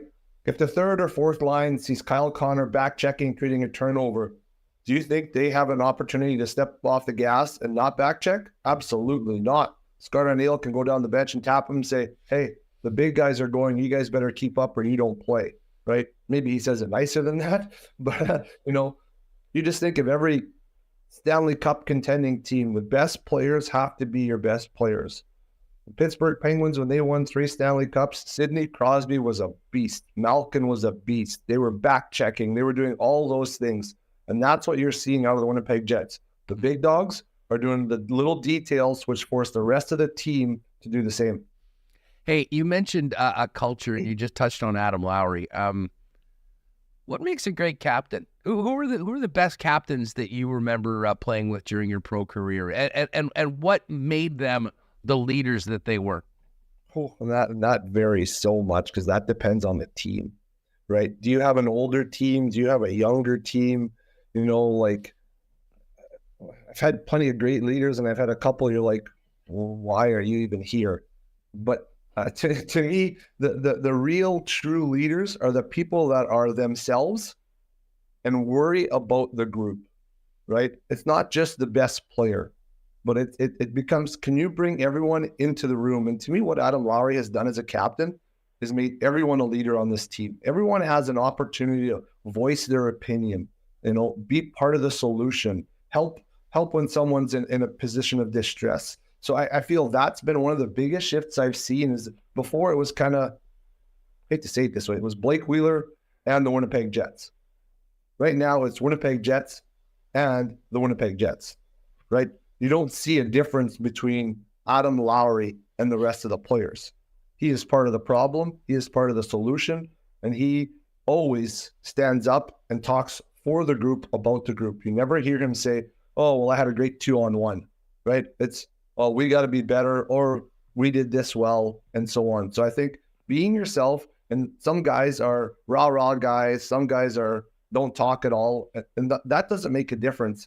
But making the team feel like a team, like a family, I think that's very important and underrated, because a lot of guys go about it in a different way. It might even be during the course of the year, have everyone over at your house for supper once. That sounds like a stupid thing, but you get to know those guys, you learn to respect them, find out a little bit about them, and at that point, you're able to poke and prod and get everyone encompassed on the team, and I think that takes a lot of problems off of Scott O'Neill. Well, I mean, listen, there'd been so much talk in previous years about the culture of this team, and if there's one lasting legacy of the Bones era here, it is that culture change that he said very straight up and very publicly that he was looking to change on day number 1. And the more we kind of continue on into this season post Bones, I think it's very clear that decision by Rick and the organization to make Adam Lowry the captain of the Winnipeg Jets not only was the right choice, but a choice that continues to benefit this team every time they take the ice. Yeah, you can't disagree. I mean, the dude's going to try and score a goal. He's going to try and create momentum. He's going to do whatever it takes to win. But he doesn't do it at the demise of the team, right? He's got the team first mentality. He's just a soldier. He's the guy who's at the front of the line, trying to do all the right things, say the right things. He's the guy you want to stir the drink. Are there other options? Would Josh Morrissey have been a good captain? Yes. I think Josh Morrissey has enough on his plate to play 25 minutes a night and do all the other stuff, right? So I think it's important that there's other guys that could have done it as well, but the fit and the mold of a Winnipeg Jet. Go back 30 years, Huss. What's a Winnipeg Jet? If you pick your best leaders as Winnipeg Jets, Chris King, Ty Domi, those guys had the blue-collar mentality of doing what it took to win. Keith Tkachuk, what is he? hard-nosed, hard to play against, an SOB. I don't know if I can swear on your show. But go for it if you want. Yeah, right. So all those things that are a Winnipeg Jet, Pittsburgh Steeler football, what's hard-nosed, in your face, coaches tough as nails. That's a Winnipeg Jet right now, and that's what it's always been. And I think the fans gravitate and go, that's our guy, because that's who we are. We work hard, we're in your face, and we're here to win. Well, you know what? I think the rest of his teammates say that same thing about Adam Lowry because, you know, the leader that he's turned out to be. But on top of this, Vige, listen, Adam Lowry's on a 20-goal pace, rooting for potentially 50 points. Is he playing the best hockey of his career? And like, what have you, like, outside of the leadership, fill us in on what you're seeing from Adam Lowry every night and just how his offense has gone up while still taking on the toughest matchups night after night from Coach Arneal. I think personal belief, right? It never hurts that you're close to a contract year, right? Always a little more incentive for guys with a little more juice to play to get a few extra bucks in that contract. But, you know, he's showing that he can be more than just a checking guy. We always knew it was kind of there. I mean, I believe in his junior years, he almost had 50 goals as a junior player. Yes, he was 6'5", playing against, you know, 16, 17, 18-year-olds. He was a beast. But now he's kind of believing in himself. And I think Scott Arneal showing him a little bit of confidence and throwing him on that second line. He's like, oh, yeah, I can do this, right? And the play continues, and he believes in it. And now he's just not playing defense. He's playing hockey, and that's very important. Well, let's hit that line for a minute. I mean, listen, I get it. When Lowry and Niederreiter and Appleton are rolling the way that they had been last season and early this year, knowing what their job was more often than not, score goals second, first of all, take care of their best on the other side. I mean, I get staying with that. But we've now seen a couple games with Nikolai Ehlers, and I can't say enough about Iafallo with what he's done wherever he has been playing this year. I really think that he's an underrated guy. But Ehlers is not a guy I think we've really thought of that would maybe fit with Adam Lowry. You know, again, we've just 2 games in. But I mean, think it's actually a good fit. Like, well, yeah. We haven't seen the fit, right? We haven't seen it tried. So to say there's not a fit, that's like saying, well, I don't like those sweatpants, I'm not trying them on. Well, sometimes you got to try those sexy sweats, Huss, right? Like, oh, they feel so good. I had no idea. Right? And let's be clear. Let's look at the characteristics of each player. Iafallo, he can do whatever you want. He keeps plays going. He creates turnovers. He's hard on the forecheck. He gets to the net. Adam Lowry, he wins faceoffs. He's a beast in the corners. He gets to the net. He can distribute the puck. Oh, Nikolai Ehlers, he's a speed demon, right? He can hit holes. He doesn't need a lot of space to create time. Those are 3 characteristics that are going to work very well together. 2 guys can smash and create openings. Nick Ehlers can come in with his speed and be dynamic. I think the look of it just fits. It'll be very interesting if or when the Winnipeg Jets get healthy, if Scott Arneal goes back to the, call it the Legion of Doom of Niederreiter, Appleton, and Lowry, because there's a push now, I think, to keep that apart. And I wonder what the next fits are. Does Nemestikov slide in with the Niederreiter and somebody else, and that becomes more of a checking line? It'll be very interesting to see because the pieces are rolling. Does Perfetti stay there? You're not going to be taking that second line apart anytime soon. Well, and fill us in on from the player's perspective, specifically Nikolai Ehlers, about getting this opportunity. Listen, I mean, he'd been playing with Vlad and Perfetti. That line was sort of stuck in neutral. He was still having a huge impact on the power play, but they hadn't been very effective. He then goes to playing with Captain Lowry and Iafallo, guys that are normally going up against the top matchups. And in his first game, he scores 72 seconds in, but he plays the rest of the night going head-to-head with Rantanen and Nathan McKinnon, and they completely shut them down. What's the messaging to a guy like Ehlers when he goes onto a line like that? How do things change for him? And what do you think that does for a player that we know for his offense, but now has an opportunity to really show, contribute, and help a team win in a different way? Well, to me, as you said, they were stuck in neutral. So a change is kind of like can we drop the clutch in here and get him into second or third gear, which is what we need to see out of Nick, right? And I think it did. It was just kind of okay, we're going to try something different finally, right? And that's what it felt like to me. He was like, a breath of fresh air. Not that he doesn't like playing with those guys. They weren't accomplishing what their expectations were. All of a sudden, you're like, boy, I'm getting a lot of puck touches here. I'm getting a lot of speed through the neutral zone with the puck. That's Nikolai Ehlers at his best. And let's be clear, he can defend. We've seen him block shots and lay all over the ice. But one of the best defenses, you don't have to be physical. You got to be quick and manage the puck. If you have the puck, like one of the best attributes of the Appleton, Niederreiter, Lowry line is you're in the offensive zone all day, right? So if Nick Ehlers is playing defense in the offensive zone, he's a hell of a defensive forward. Yeah, that's a good way of putting it.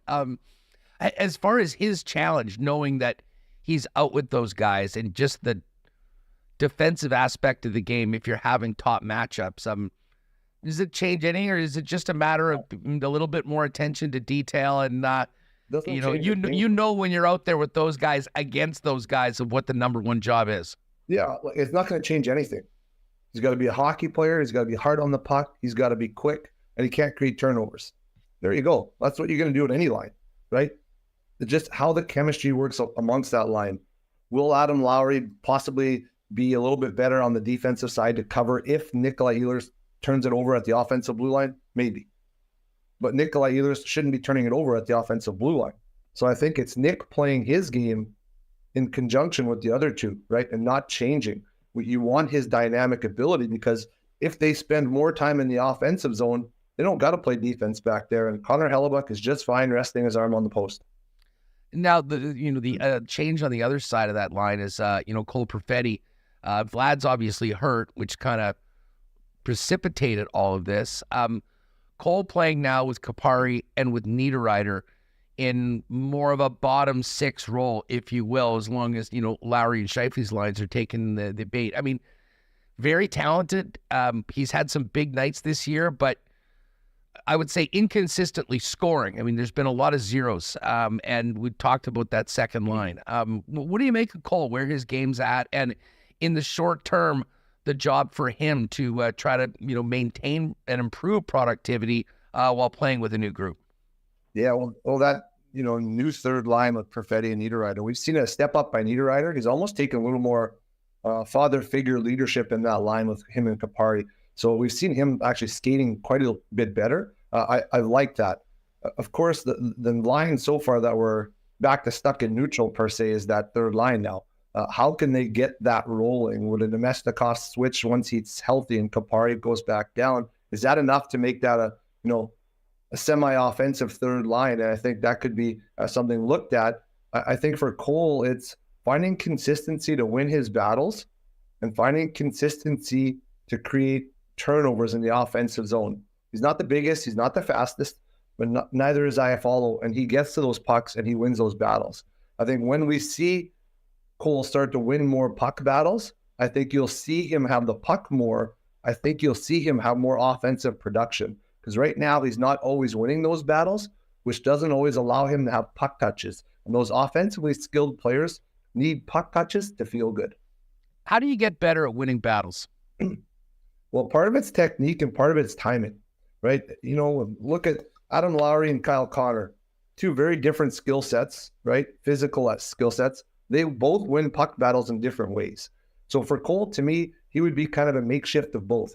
Getting there on good timing, having good body position, and allowing the manipulation of your opponent to their disadvantage for you to come into an advantage, right? He's not going to come in and blow things up like Adam Lowry and just clear the pile, right? He's going to kind of be more of a dasher like a Kyle Connor with quick hands, stick in the right position, and build off of that. So I think that's going to be the key, is timing, position, and using his speed.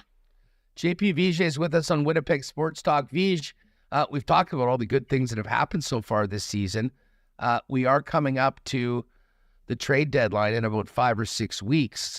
Listen, I think when you're running as hot as the Jets, I think everyone has had a big part of this, but you always want to get better. If you put your GM hat on for a minute, I mean, what interests you? What are you looking for before the deadline if you're trying to give yourself an even better chance of being a true cup contender? Yeah, I think it's going to be a very interesting trade deadline, because I think sometimes the best move is the move that's not made. The chemistry of the team right now is dynamite. How much do you want to mess with that chemistry? I think Kevin Cheveldayoff will look to bring in, maybe a a depth forward and a depth defenseman. I don't see major changes. Maybe you bring in a centerman who can be a 2 or 3, depending how the continuation of this Adam Lowry project on the second line goes.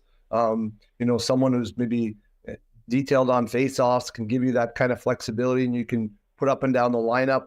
I think you look at maybe adding a defenseman. Guys are getting a little bit banged up right now. Do you look to bring in everyone wants a top 4 right-handed defenseman? There's your cliche term in the hockey world. They grow on trees. Just go to Florida and pluck one off like a coconut, right? But I think you're kind of looking to add around the edges. You believe in this core. You put this core together. You put the money into the core. You got to see what they can do. I think last year, Sean Monahan's a great addition. He does great things. Tyler Toffoli didn't really pan out like everyone expected. Do you see more of a move where it's Sean Monahan A or B kind of move, and then maybe a defenseman that can play somewhere between your 6th and 3rd role, depending on the health of players? I think testing what Dylan Sandberg can do here over the next couple of weeks will give you an indication of your top 4, right? And can Miller and Fleury augment that if need be on injury? And I still think you'd like to see a little bit more snarl on the back end. Something the Winnipeg Jets might look to add is a big nasty D who might give you a cross-check across the teeth if you need one. Keep the mouth guard in. Hey, Vij, always great having you on the program. All the best to you. Let's do this again soon, pal, and continued success with everything you've got going on the ice with the VG Academy. Sounds good. Thank you very much, guys, and I'm sure we'll talk to you soon. All right, great stuff with Vij. A lot of love for JP and Kevin Sawyer this week. Both great segments on what's going on with the Jets right now. But JP's a busy guy. We get him when we can, but we appreciate that he jumped on with us today. Let's get to fan feedback brought to you by fansfirst.ca, your number one spot for buying and selling Winnipeg tickets on the resale market. No fees, folks. No fees at Fans First. What you see is what you pay. And certainly as a platform for reselling tickets, if you're a season ticket holder that has a couple extras for a game that you can't make, take it from me, who's used it a number of times this year. Best platform out there, great customer service. And again, you know exactly what you're getting back when you post up on Fans First. Lots in that JP segment. Some love for Scheifele and Connor with the way that they've been a little more attentive on the back check and what's that turned around to them. I have to admit, a lot of talk about JP's development programs. Got this one from Hockey Lovers. My daughter's team is in JP's development skates every second Wednesday. Such a pleasure to deal with. The girls learn a ton and have a blast while doing it. So that's really nice to hear. Phyllis, and this is something that's kind of popped up a couple times this week, but really over this year. How many years did we go to everybody but Nick Ehlers for the power play and PP1?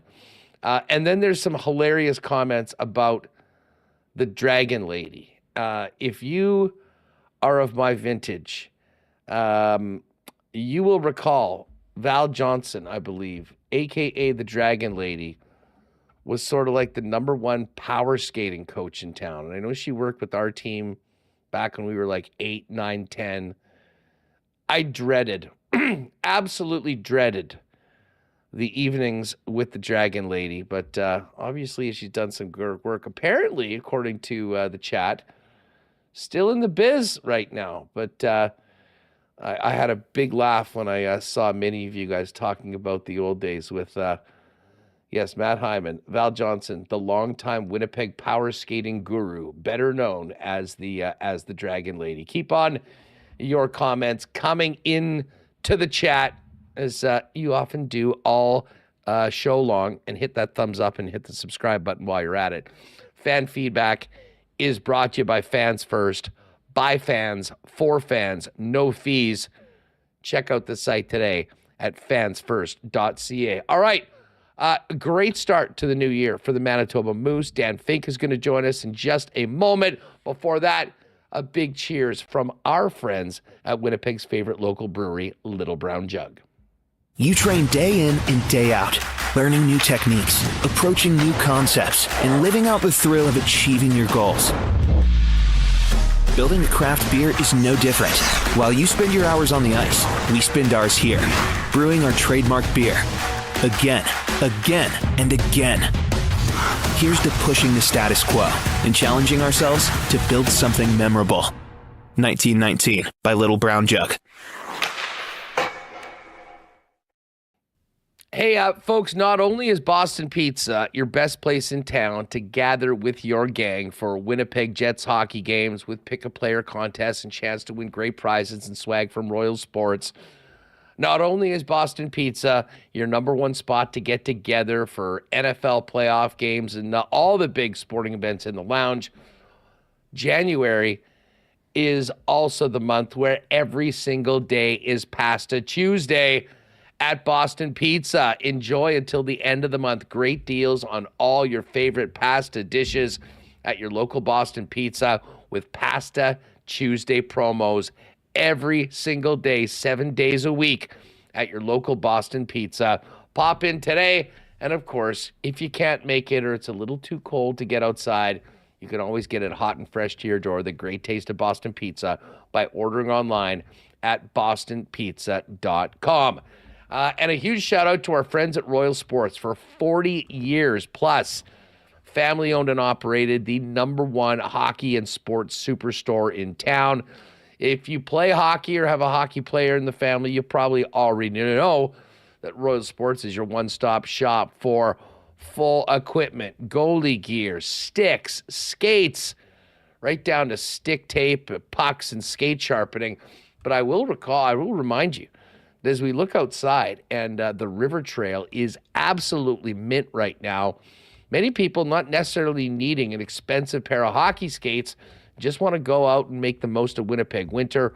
Royal is the best place in town for some affordable recreational skate options that won't set you back maybe the same amount of that a pair of the blades that the pros use.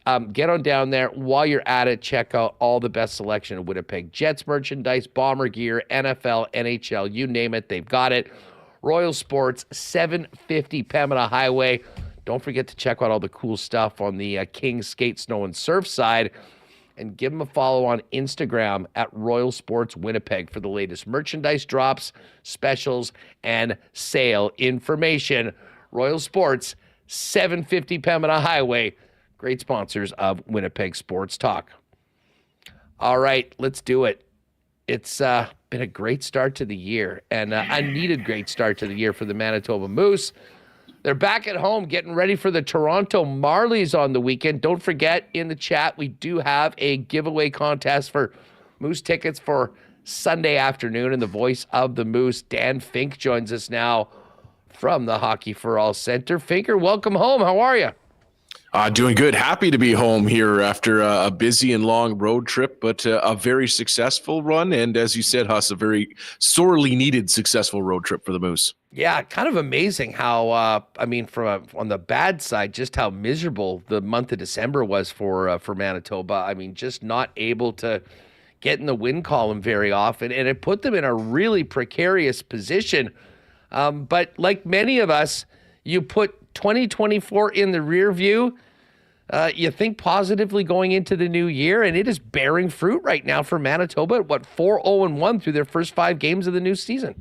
Yeah, if I had a nickel for every time the Moose had a real tough start to the season, then came out with a brilliant second half to either get themselves into a playoff spot or just miss one, I'd have 2 nickels and maybe working on a third. But it's weird that this is the third time that we're talking about this, Huss. It's certainly, you look at how they came out, and this really could, much like last season when they were in that tough spot and they had to go on a stretch of playing 9 consecutive road games with the All-Star break in the middle, that should have finished their season. Instead, it saved it. Well, similar situation here. They're going into a road trip where they're playing 5 road games, 4 of those games against division-leading teams in the Calgary Wranglers and the Grand Rapids Griffins. Of course, the Milwaukee Admirals, always a tough out, though as it would turn out, they were pretty picked over when the Moose got there. And it really could have gotten ugly for the Moose. But you know what? It's weird to talk about. And I think we discussed this last time I was on the show. It's weird to talk about a loss, maybe kind of turning things a little bit. But the Moose get that big comeback against the Wranglers to tie that game, force overtime. They don't win, but then they go out the next game and they do, and things just kind of got rolling from there. And I mean, the big difference for the Moose right now, the puck's just going in. For December, it just would not go in the net. And you'd look at their power play, which hadn't scored in a number of games, and they'd get the puck onto the goal line multiple times in the game, and somehow, some way, it would take some funny hop and not go in. Well, some of those bounces are going their way now. And you look at the game winner in Grand Rapids on Friday, and Ben King just takes a heavy shot off the wing on the power play. It hits a defender's stick, goes in the net. Previously, that may have bounced the other way and gone for a 2-on-1 shorthanded. It's just a weird sport that way sometimes. The Moose getting some of those bounces, and they're getting some timely scoring. I mean, you look at 3 of those 4 consecutive wins. They have the winner in the final 90 seconds of play. 90 seconds to go in Calgary. 0.6 left on the clock in overtime in Milwaukee, and then 35 seconds left on the clock. That goal actually just changed from Nikita Chibrikov to Parker Ford literally minutes ago. But either way, the Moose are finding ways to get goals at the appropriate times. And then you look at the previous weekend, and Kaapo Kähkönen looked every bit the former goaltender of the year in the AHL. So if he's going to get hot here, that would be massive for the Moose. Yeah, I mean, listen, his first shutout as a member of the Moose, and that needed every single one of those 26 saves to help his team win. But I was going to ask that because I've got the game sheet up here, and I was sure that it was Nikita Chibrikov's goal. You said they just changed it now? Yeah. So, I mean, sometimes it can take a little bit for a assist change to go through or a goal change to go through, a couple of days. But yeah, so I think it took a couple of days to wrangle everything there. But it does answer a couple of questions of how that puck ended up going in, because Chibrikov shoots it kind of through a crowd, and it all of a sudden just seems to appear in the net. So yeah, must have just ticked Parker Ford on the way through, and he's about as hot as it gets right now. So that's, you know what, good things happen when you get to the puck to the net. But either way, Nikita Chibrikov was all sorts of clutch on that road trip for the Moose. Just on Chibrikov, I mean, he seems to be a real driver right now. I mean, he obviously set up that winner, shooting the puck for the 1-0 win in OT. Also a goal and assist in the other big win in Grand Rapids. Tell us a little bit about the importance of Nikita right now, especially doing it on the weekend without Brad Lambert, who I know was under the weather and missed both of those games. Yeah, I mean, for Chibrikov, he went through a tough stretch there. He had 3 points over 12 games. I mean, throughout December, most of the Moose had a bit of a tough stretch. That'll happen when you only score 18 goals in a month. But he came off of 5 games consecutively without a point. Well, now he's got 5 points in his past 4 games. So things starting to open up a little bit. Yes, the Moose putting together that kid line, and even with Lambert off it, Ben King steps in at 22 years of age, only in his second season of pros. So still a young group, and they've just found a way to score. I mean, they might have a quiet night. You don't really notice them sometimes throughout the game, and then all of a sudden they come through with a big goal, as they did in Calgary with a couple of those tallies, as they did in Milwaukee and in Grand Rapids. So they've found a way to score consistently. Good news is Brad Lambert's going to be back in the lineup this weekend after getting rid of that sickness, but Ben King stepped in and filled in very admirably for Lambert up the middle of that line. So that's great when the Moose can have a depth player come in and perform like he did. But it's certainly been an interesting combination. We've seen Lambert and Chibrikov paired up and maybe not have a lot of success, just not a lot of chemistry there. But adding Chaz Lucius into that group, giving them another skilled player to play off of, to improvise with, it seems to be there's the starts of something. So I think the Moose have hit on some pretty good lines elsewhere, and I think that's been one of the big changes as well.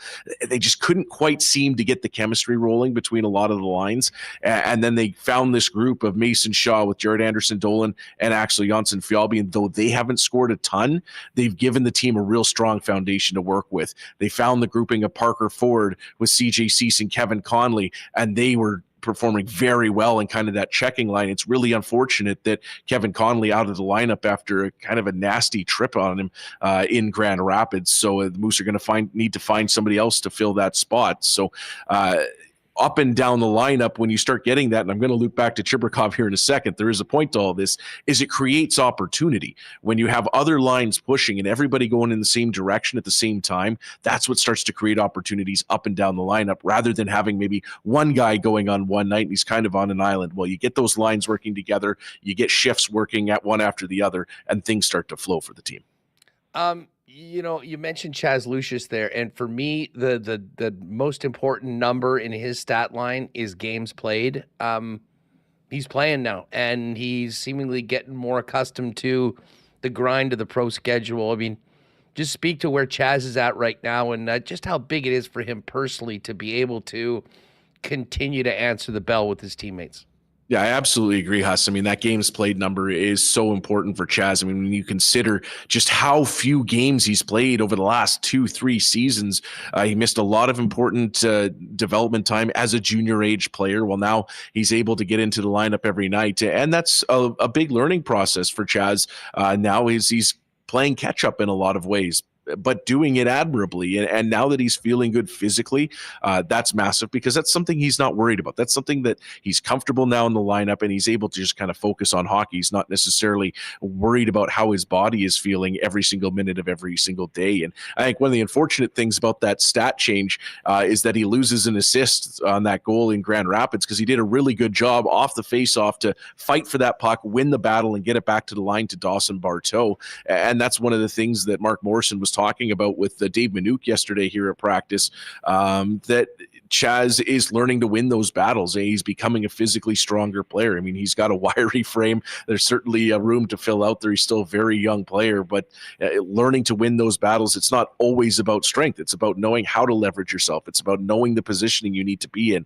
And so as he progresses through this process of learning to be a professional player, and again, just getting caught up on the game of hockey, and that's so valuable. And when he can start to win those battles and things like that, it lets the skill level shine through. And Huss, man, this guy has a lot of skill, and you see it in those momentary flashes. It's the little things that he can do on the ice and create space for himself. He's got that wicked shot, and it'll be exciting to see where he goes. If he can stay healthy now, if he's truly turned the corner and can just be in the lineup and progress and learn and take it all in, then we'll start to see that skill take over, and it'll be interesting to see where he looks and what his outlook is over the next 30, 40 games here towards the end of the season. Dan Fink with us from Moose HQ, a Hockey for All center, getting ready for the weekend with the Toronto Marlies in town. We'll get to that in a minute. But big news yesterday, a trade. Isaac Phillips for Dmitry Kuzmin. He comes in to help fortify the Moose blue line. And then Dylan Coghlan gets loaned back to the Manitoba Moose. What have you learned so far about the newest member of the club in Isaac Phillips? And how big of additions will these be to the Jet Blue or to the Moose blue line when presumably these guys get a chance to play on the weekend? Well, the nice thing about an in-division trade, Huss, is I've been able to see Isaac Phillips play about 20 times against the Manitoba Moose. So, familiar with his work? Yeah, a little familiar, and very excited for the Moose to not have to try and get around him, because he is a big body at 6'3", 205, who can move alarmingly well for his size. He can be nasty on the ice. There's some offensive acumen there. In fact, I was a little surprised when I started to look through his numbers. Career high, I believe, of, sorry, I got my page lost here, 25 points in his second season in the American Hockey League when he scored 10 goals from the back end. I thought that number might be a little higher because of the chances that he does seem to generate with how well he moves around the ice and the shots that he puts through and what he creates. So when you look at this player, I mean, this is a strong addition with 250 plus professional games, over 50 games in the National Hockey League. His first game with the Moose is going to be his 200th AHL game. So how's that for hitting a milestone your first time out? Of course, trades are always tough, because really like Dmitry Kuzmin, is a great kid and certainly a skilled player, but a little more experience coming into a Moose lineup that could certainly use it on the back end, and a guy that can really move the puck. And that's somewhere that the Moose at times have struggled this season. And then you want to talk about moving the puck. You add in Dylan Coghlan as well. And man, when he was in the lineup for 2 games with the Moose earlier this season, you could see what he brought instantly. The power play looked more dangerous. The breakout was faster. He's moving that puck at NHL speeds. There's a guy that had 45 points the previous season. So you match those two guys together offensively, and essentially you're adding the potential for about 70 points over the course of an entire season to your back end. That is a big addition for a team coming midway through the season. So certainly a transformative day yesterday for the Moose Blue Line. We'll have to see how everything gets deployed. Phillips getting into town today, so we'll get a morning skate. We'll see if he gets into the lineup tomorrow for the Moose against the Marlies, but certainly some big additions on the back end for this Moose club, and that could really push their fortunes strong. Well, I mean, listen, that could basically be like adding a number one pairing. I mean, especially when Absolutely. you talk about Coughlin's experience, and now with Phillips with 56 NHL games under his belt, big time. Speaking of the blue line, what's the latest on Elias Salmonson, the Moose All-Star representative? He's been out of the lineup for a little while. How's his rehab coming on? And ideally, when might he get back into the mix?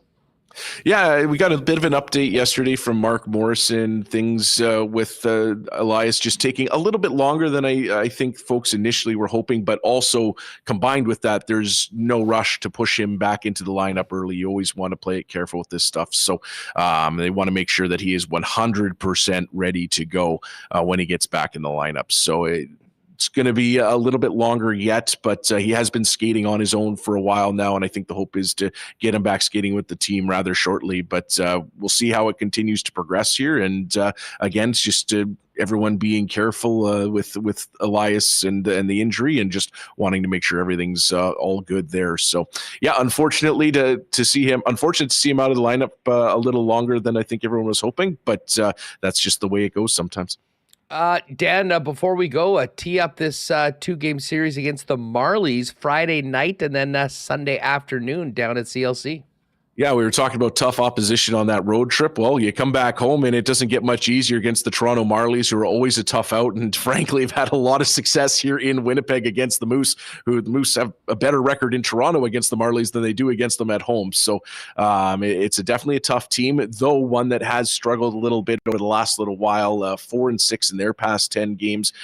So it's a situation where this Marlies team getting out onto an epic road trip here. They go on this massive road trip, as I believe it's the boat show takes over Coca-Cola Coliseum for almost a month, and they go on this massive road trip that starts out east, works its way here to Manitoba, goes all the way out to the west coast, and then works its way back. It is a hellacious swing. The Moose getting the Marlies early on in that one. They have 18 wins on the season, so a pretty good club.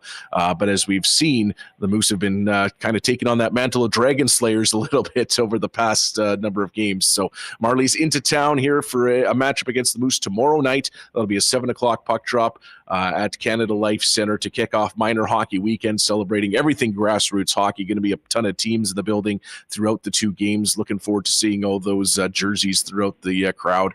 And then Sunday at 2 o'clock puck drop in the rematch against the Marlies. Again, kind of the continuation of minor hockey weekend, and really looking forward to those 2 games. To, it would be great to welcome the boys home after a successful road swing. We'll see if they can keep that momentum up. It's kind of a trick. They've had a bit of a week here for things to possibly cool off, or to rest, recuperate, and get right back at it. So we'll see how they're able to come out of the gates this weekend. But you can get your tickets at moosehockey.com/tickets for Friday and Sunday's game.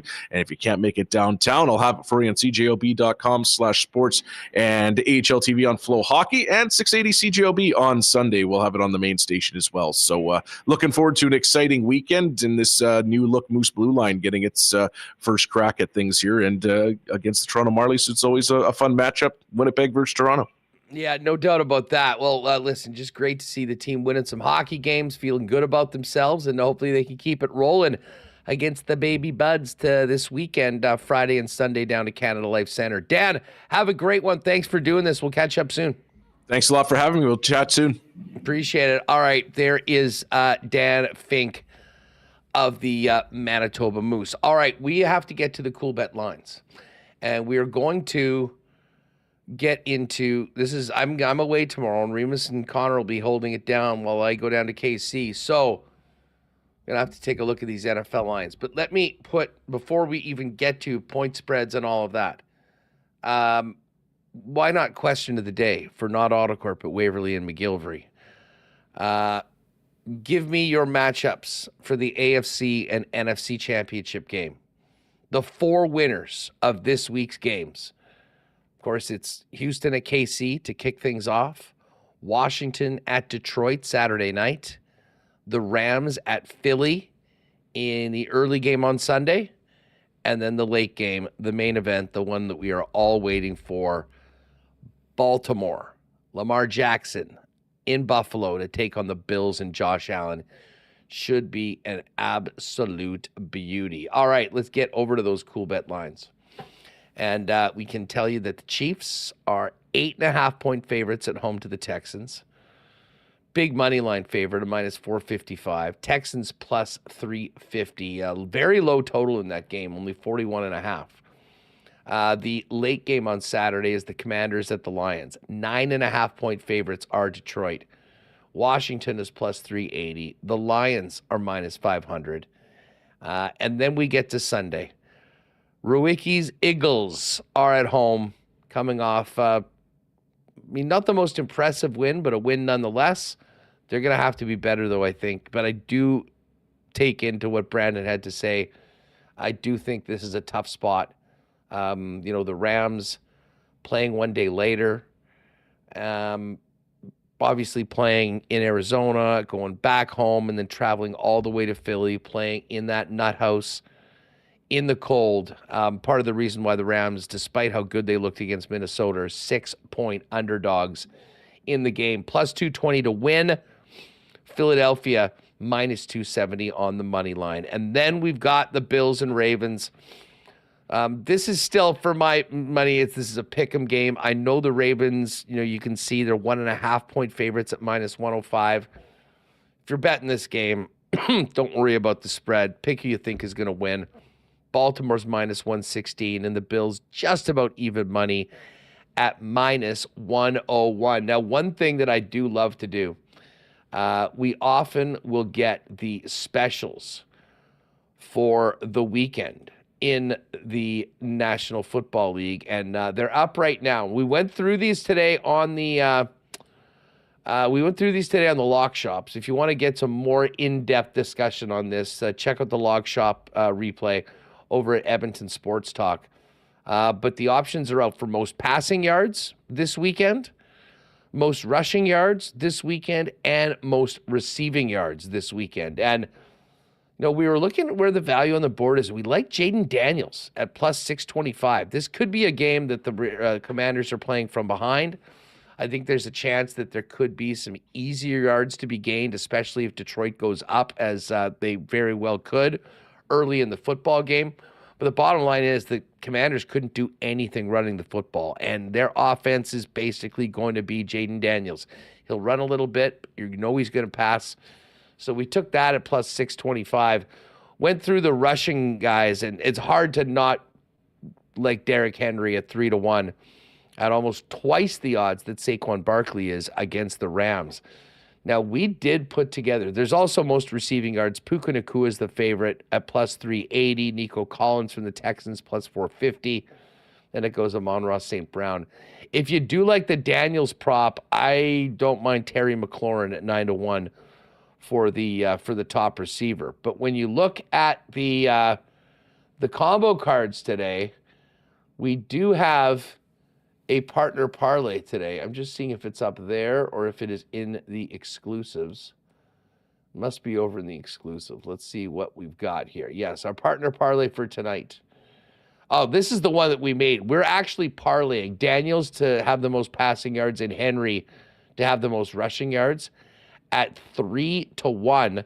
And we will get a partner parlay up a little later on. We're taking Columbus tonight, the Maple Leafs, who are a home dog against the New Jersey Devils, and the LA Kings in Vancouver. Kings are a slight favorite. That one is boosted to over 6-1.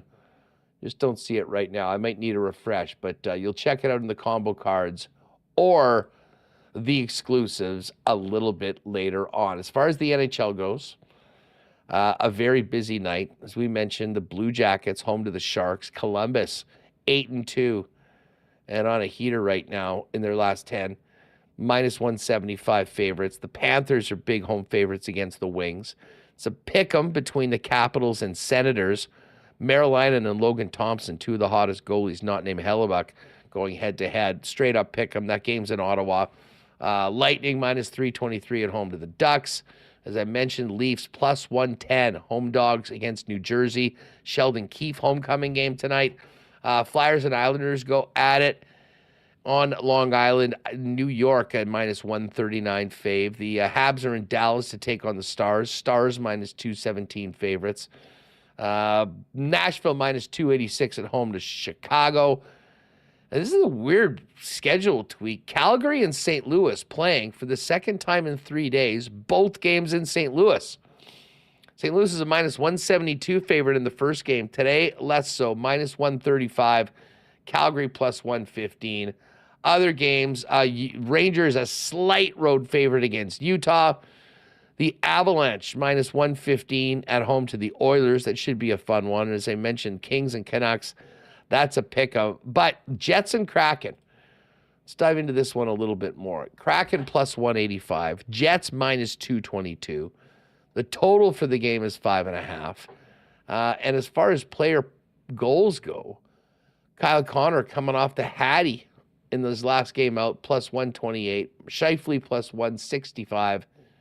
Gabriel Velarde plus 195. Nikolai Ehlers 2-1.